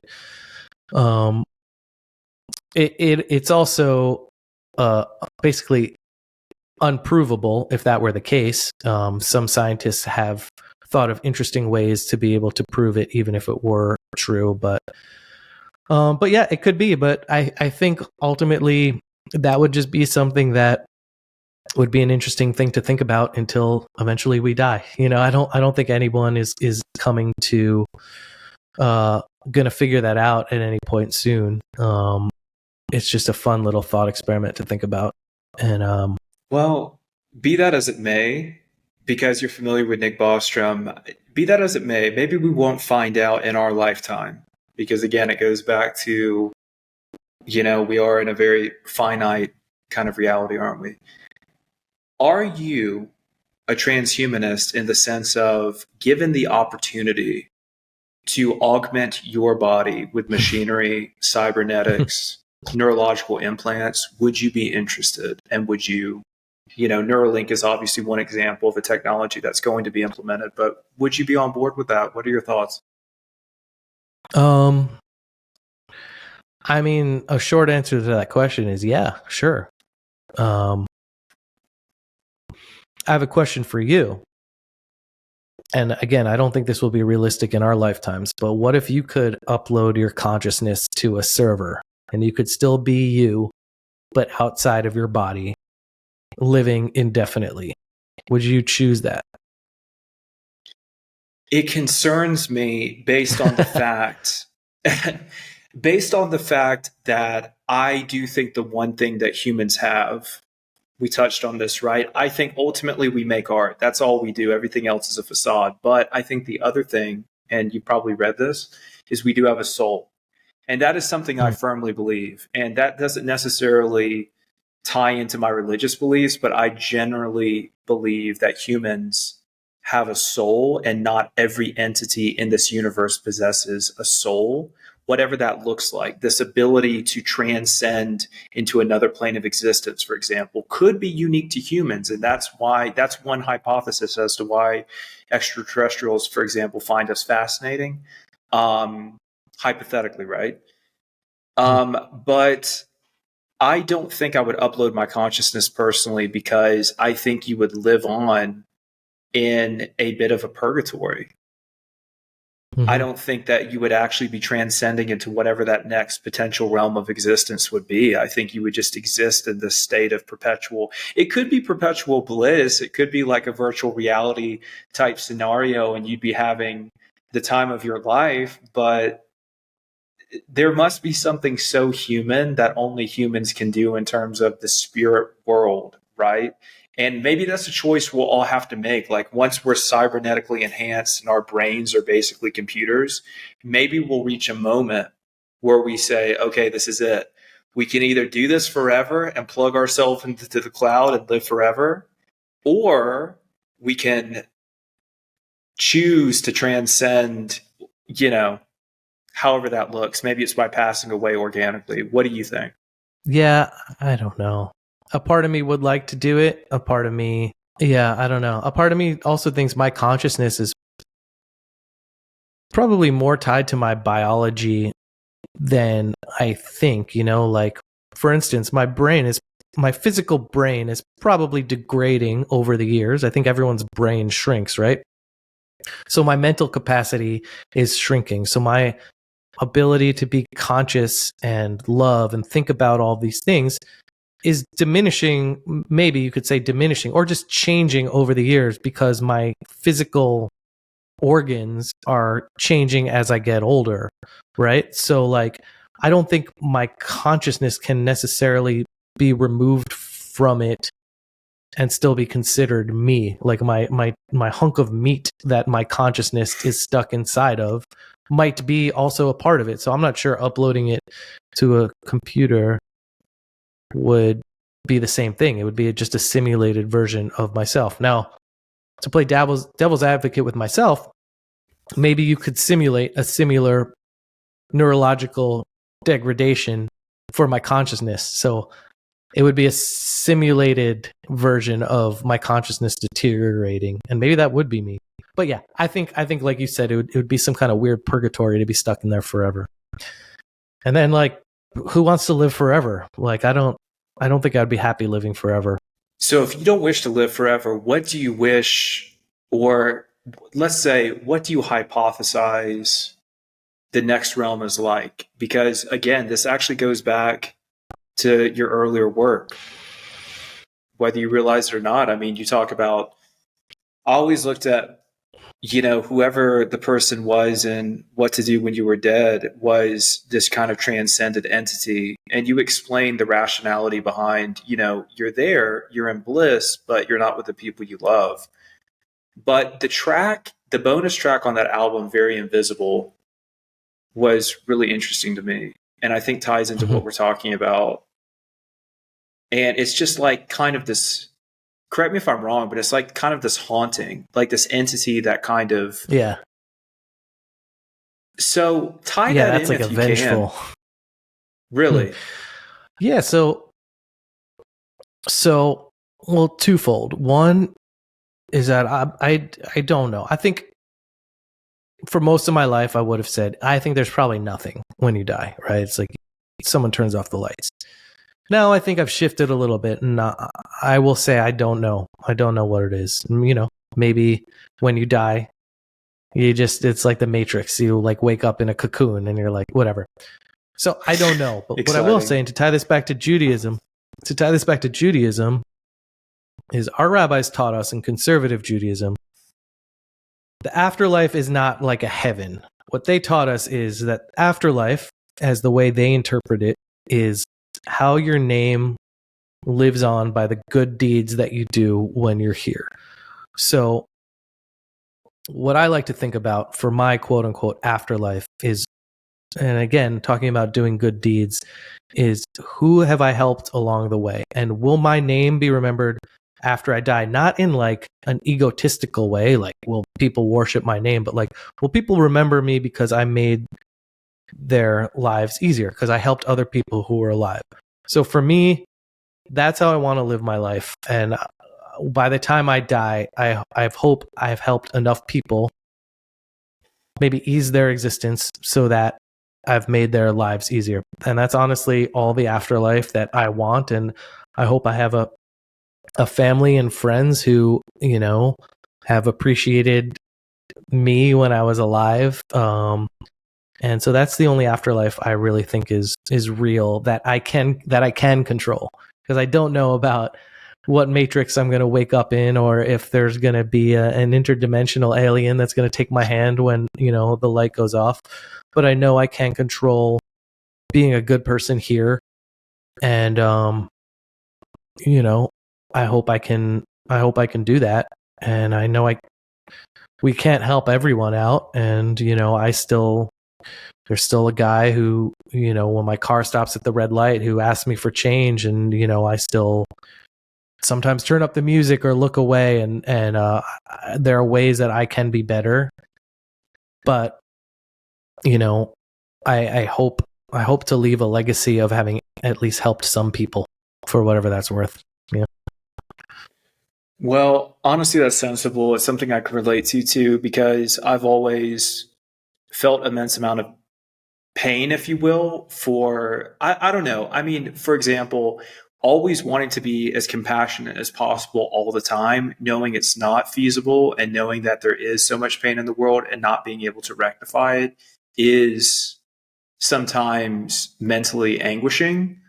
But Yeah. I've always personally, and I think you feel the same way about this, I've always done my best to do right by other people, period. And that goes back to, you know, I guess having very strong values as it pertains to being Jewish, of course, but that's a choice that I make. I mean, my ethnicity is always going to be what it is, but I choose to live by those values. You know, that's a choice. But also, you know, I'm straight edge too. So that's also helped on that journey, because I've always had this extreme amount of discipline. And so I appreciate what you're saying, because to hear somebody say, look, these are my values, you know, I believe in treating people well with dignity and respect. These are things that people do tend to forget, like in pursuit of whatever it is that they're striving for in life. So it's just refreshing, is what I'm articulating, to hear you say these things effectively. Yeah. Cool. Thanks. Of course. You know, on a more superficial note, do you consider yourself in this day and age to be emo? If somebody said that Ben was emo, would you still feel like that angsty kid?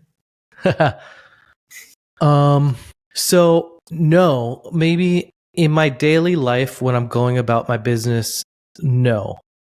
And I don't know, maybe I was more emo all the time when I was younger. So I will say no for most of the time. However, when I go to write music or create art, that's when those feelings do come out, and I still for sure tap into melancholy in a way that I've always been able to.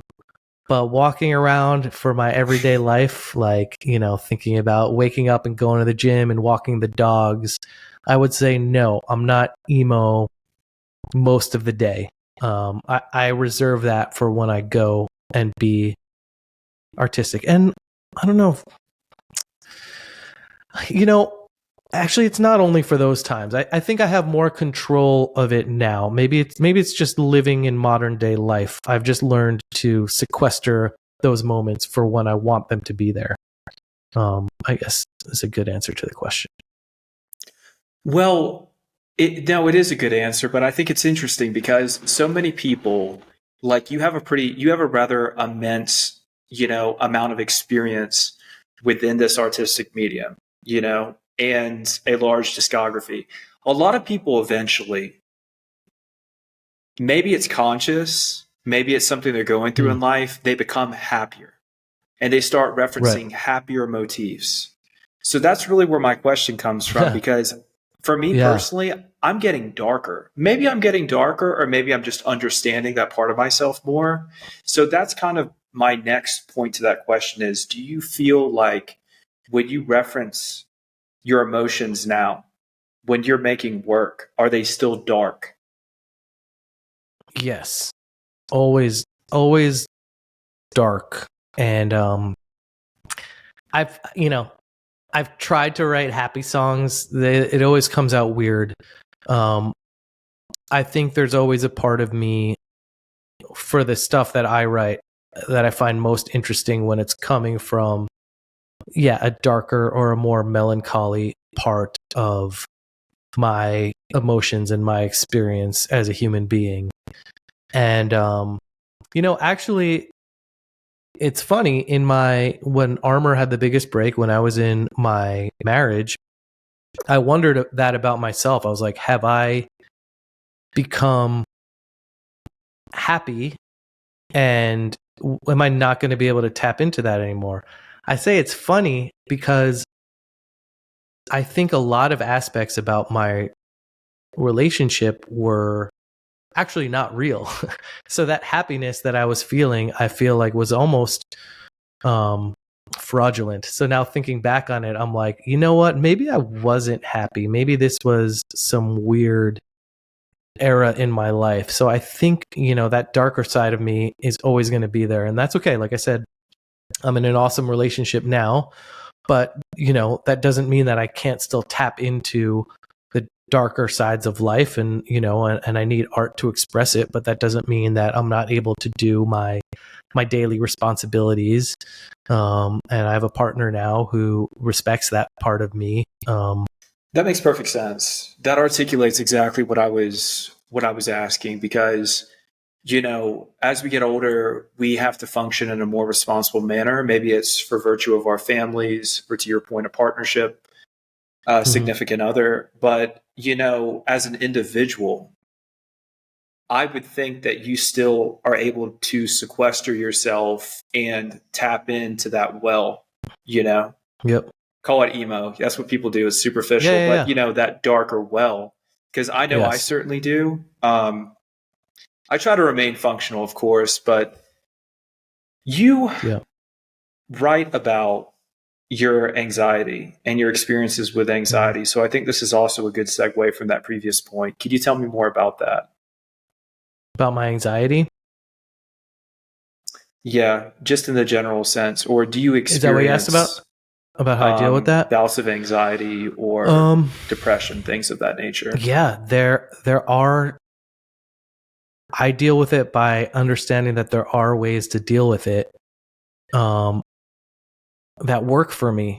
And there are ways to deal with it that don't work for me. And I used to... For instance, I'll open up. I used to drink to try and deal with anxiety, and for me that was like the imperfect drug, because honestly, if you never felt a hangover from alcohol, if you never kept wanting more and more and more of it, I would probably drink more. But for me, alcohol became so addictive, and it became such a grind to keep drinking, that I was like, this, although it temporarily cures my anxiety, just makes it worse. So then I was like, working out, exercise, could that cure my anxiety? So I actually found that exercise, yes, does cure my anxiety. And unlike alcohol, there are no nasty side effects. So I think the way that I deal with it was just kind of through trial and error. But it was also admitting that I did need to find something to alleviate the stress of it. And I went out there and I tried a bunch of different things. So, yeah. So did that bring you to kind of a health journey then? Because you mentioned you're exercising a lot now. Basically, you are in a very positive relationship. I would like to just hear a little bit more about those things in your personal life, kind of away from your art. So tell me a bit about that. Yeah, so I think I definitely discovered about myself that I have an addictive personality, and it can be really bad when I get into things that are bad for me. It can be really good when I get into things that are good for me. So exercising, specifically CrossFit, which is something that a lot of people do, is something that I got into, and it's awesome for me. Like, I hate going to the regular gym and just like going to work out, because I don't know what to do, and I wind up sitting on a bench and just like on my phone for a half hour. But CrossFit, or like any group fitness class, I show up and a coach stands there. He tells me what to do for an hour, and I do a bunch of stuff. I throw some weights around, and then and I'm accountable for it because because you're in a group fitness class, you can't ever be like, I'm just going to sit this one out, because then you're the weird guy that's just not doing the workout. So I started doing it, and there are a lot of things I like about CrossFit. One of the main things I like about it is I go to class every day at 9 a.m. I work out with a bunch of strangers. I was working out with people. It wasn't until like year 2 that I was like, hey, what do you do? And I found out that, this guy that I'm working out with, he's a fireman. He asked me, hey, what do you do? I'm a singer from a band. He had no idea. So you bond with people based on these random exercises you're doing. It doesn't matter who they are. There's no clout. Nobody cares about where you are in society. And that was just really fun and intriguing to me. So that's why I do that. And I'm having a great time doing it, and feeling really healthy. And then, I'm in an amazing relationship with my girlfriend named Kaylee, who's an amazing person, who is extremely smart and very funny and a great partner. And, we both come from a long list of things that have hurt us in life. And so I think we both kind of found each other and shared common wounds together. And I think sometimes that's how a lot of people get together. But we know each other really well, and I couldn't be, happier to have a partner like her. And what do you think? This is a bit of a broad question, but consider it to be metaphorical. But what do you think love is? And I'll preface by saying, not just as it pertains to your relationship, but maybe in the human experience. I'll preface by saying I view love as something that can be perhaps the greatest currency of all. That maybe if you take away all the monetary systems, love is really all that really exists amongst humans when we're not bartering for things that we need, the ability to kind of like give and receive it. But also on another note, I consider it to be an extremely addictive vice that could potentially destroy you like anything else. And I want to hear you speak to this. I mean, I've referenced it a lot in my own personal art, but considering that you've guided a lot of my musical taste, I want to hear your perspective on love. Yeah. So I think for me personally, there are two sides of love. And this is just for me. I don't think this is anything universal, but for me, there's love that's the feeling and the emotion. And that's a lot of like when you first meet someone, butterflies in your stomach. And, specifically in relationships, it's like when you can't wait to talk to a person, it's like that honeymoon period, right? I think that's love. And that's also something that early on in my life, I thought that was the only love, right? That it's, unless you have that, or if you have that with someone and then that leaves, that's not love anymore. You're not in love with that person anymore. Now, as I'm a little older, I think that is still love, but I think there's a deeper love. And I think that has more to do with loyalty and a choice that you make. I think love in my life, when I love my friends, when I love my partners, my family,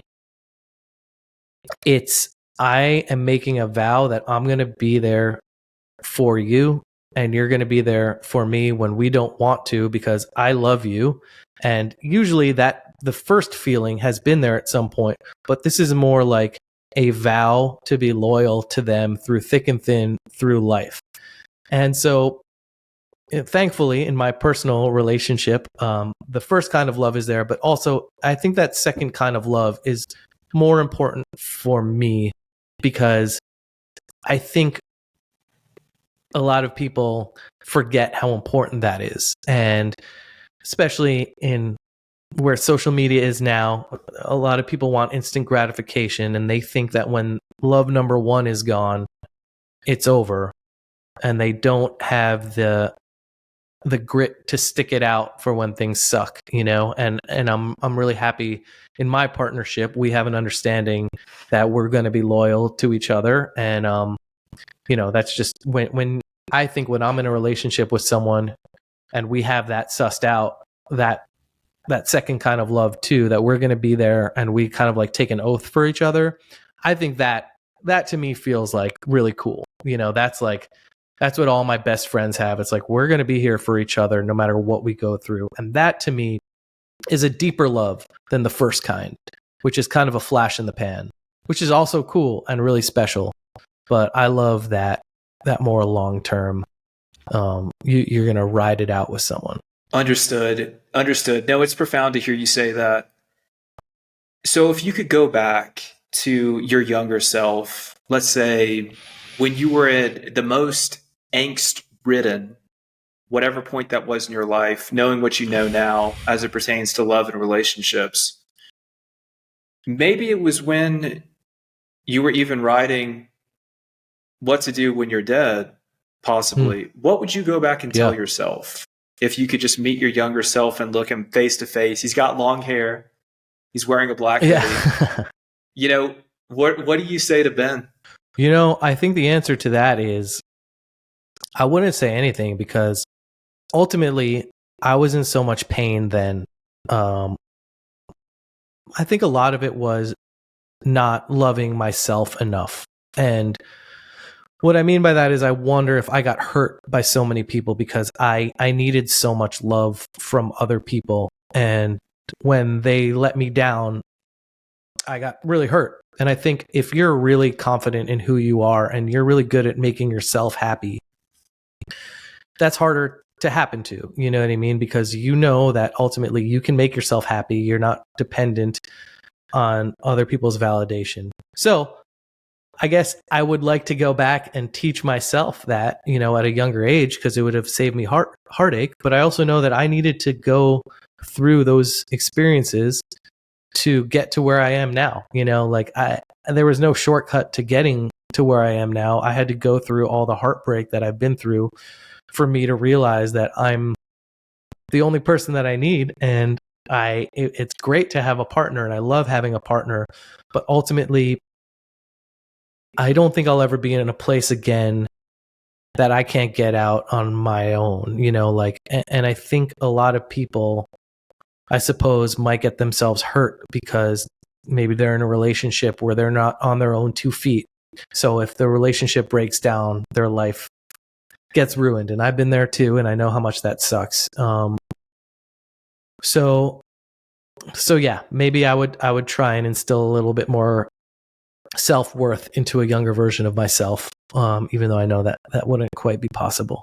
And so what is a misconception that people might have about you? I think I don't know. I try and be pretty open with people. I don't think there are any misconceptions about me anymore. I mean, I guess maybe that I mope around all day long, that I guess like this like emo caricature. But I'm generally, and especially now, I'm really happy in life. So yeah, I guess I'd want people to know that. Okay, great. Well, I have a couple more questions for you before we start to wind things down. And number one is a bit more superficial. We've heard about the art, we've heard about you personally, which is something I was very interested in. Warped Tour specifically, I don't like to vacillate too much on emo nostalgia, because I think, we are so much more than just, reliving our past over and over again. But I think specific to Warped Tour, that was such a time and place event that unless you were there for it, you don't really understand what an impact that had on people's development who were in our subculture. And I would simply like to hear your experiences on Warped Tour, and if you had, honestly, any crazy or fun moments that you would like to share with people. Yeah, Warped was awesome. It was kind of like the original When We Were Young before we needed a When We Were Young. I mean, it was crazy. There were no showers there. Everyone was disgusting and muddy and sweaty all day long.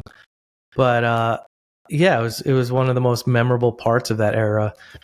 Fun stories. I mean, every day was just a blur, and like it felt like the world's most fun summer camp. You know, I wish everybody could experience what that was like on Warped Tour. Emo summer camp. Yeah. So what do you miss? If you miss anything at all, and going back, I mean, over the past couple of decades, what do you miss specifically? I mean, I miss the camaraderie between the bands, and that's why I've been so excited to get to see a lot of my old friends again.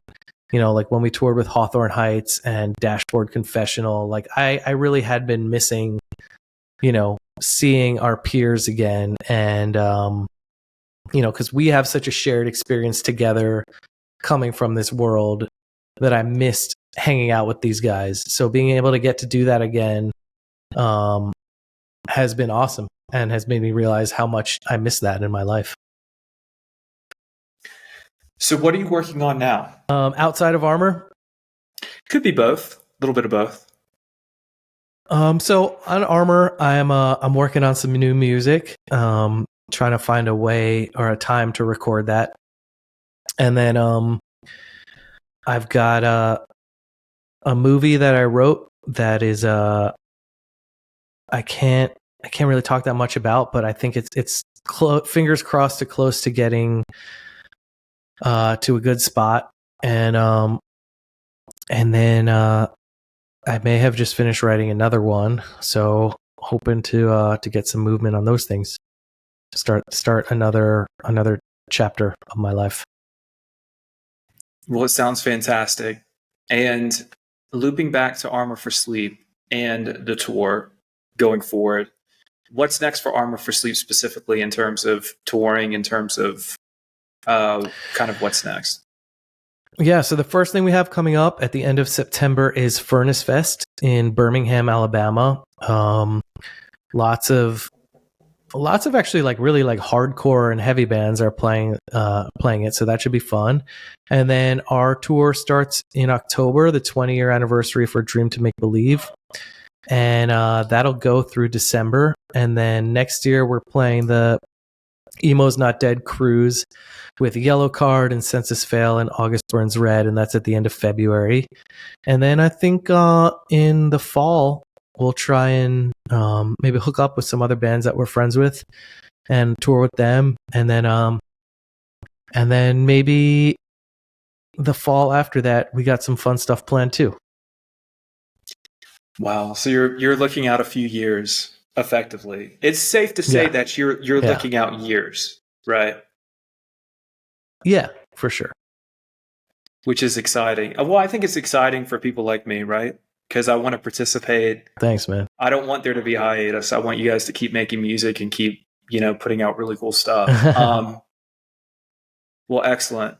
Well, Ben, I think that kind of brings me to my final question, which is a bit more abstract, but bear with me here. Mm-hmm. We've covered art. Yeah. We've covered music. We talked about, AI, extraterrestrials. Kind of zooming out a little bit, what do you want the world to look like maybe in 7 years? And I'm talking whimsically, not even just, we want it to be utopia. I mean, aliens, AI, just give me your Ray Kurzweil predictions and what you want to see. What I want to see. I mean, man, it's so hard to know where the world is going. I'll take the simple things. I hope in the next 7 years there is no major conflict amongst the superpowers of the world. I think that's my number one fear right now, is that countries like China and Russia potentially could start to get aggressive to other parts of the world, and that's really scary because there are a lot of nuclear weapons floating around, and that stuff would kind of make all these conversations about art and technology a moot point if there have been a bunch of nuclear weapons dropped on us. You know what I mean?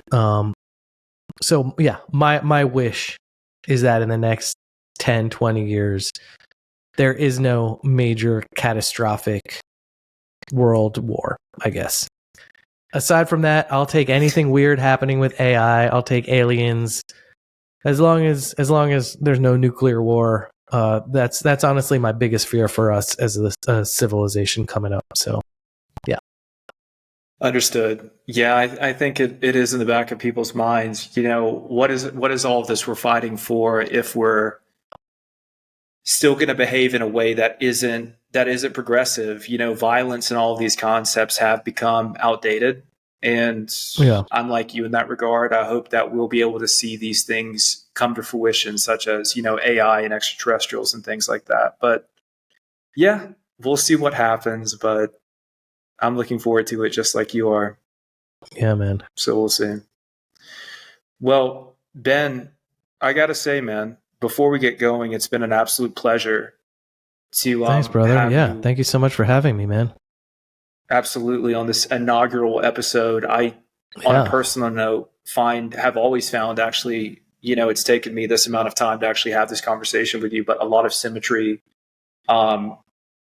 between our lives. And I think a big reason that I got into fashion subconsciously, the themes of the music, which actually motivated kind of my creative work now. But I'm telling you, that Armor for Sleep hoodie probably had something to do with it too, because that is one of the sickest pieces I've ever owned. I bought it off of merch now, which, yeah, I think they still actually sell a similar style. Yeah. So it's kind of crazy. Yeah. Dude, well, it was an honor, man. Thank you for having me on. And maybe one day when you're back in town, we can meet up in person. Maybe there's something we could work on together in the future. I'm sure we could think of something cool to do, but would love if that was a possibility, if we find something. We absolutely will. So for anyone listening, stay tuned, because I think we'll have something pretty cool in the works. That sounds exciting. Yeah. Well, Ben, thank you so much again. I appreciate it, brother. Thank you. Yeah, absolutely, man. Yeah, safe travels and have fun in Mexico. And let me know when you're back. Thank you, brother. All right, later, dude. Bye, Akiva.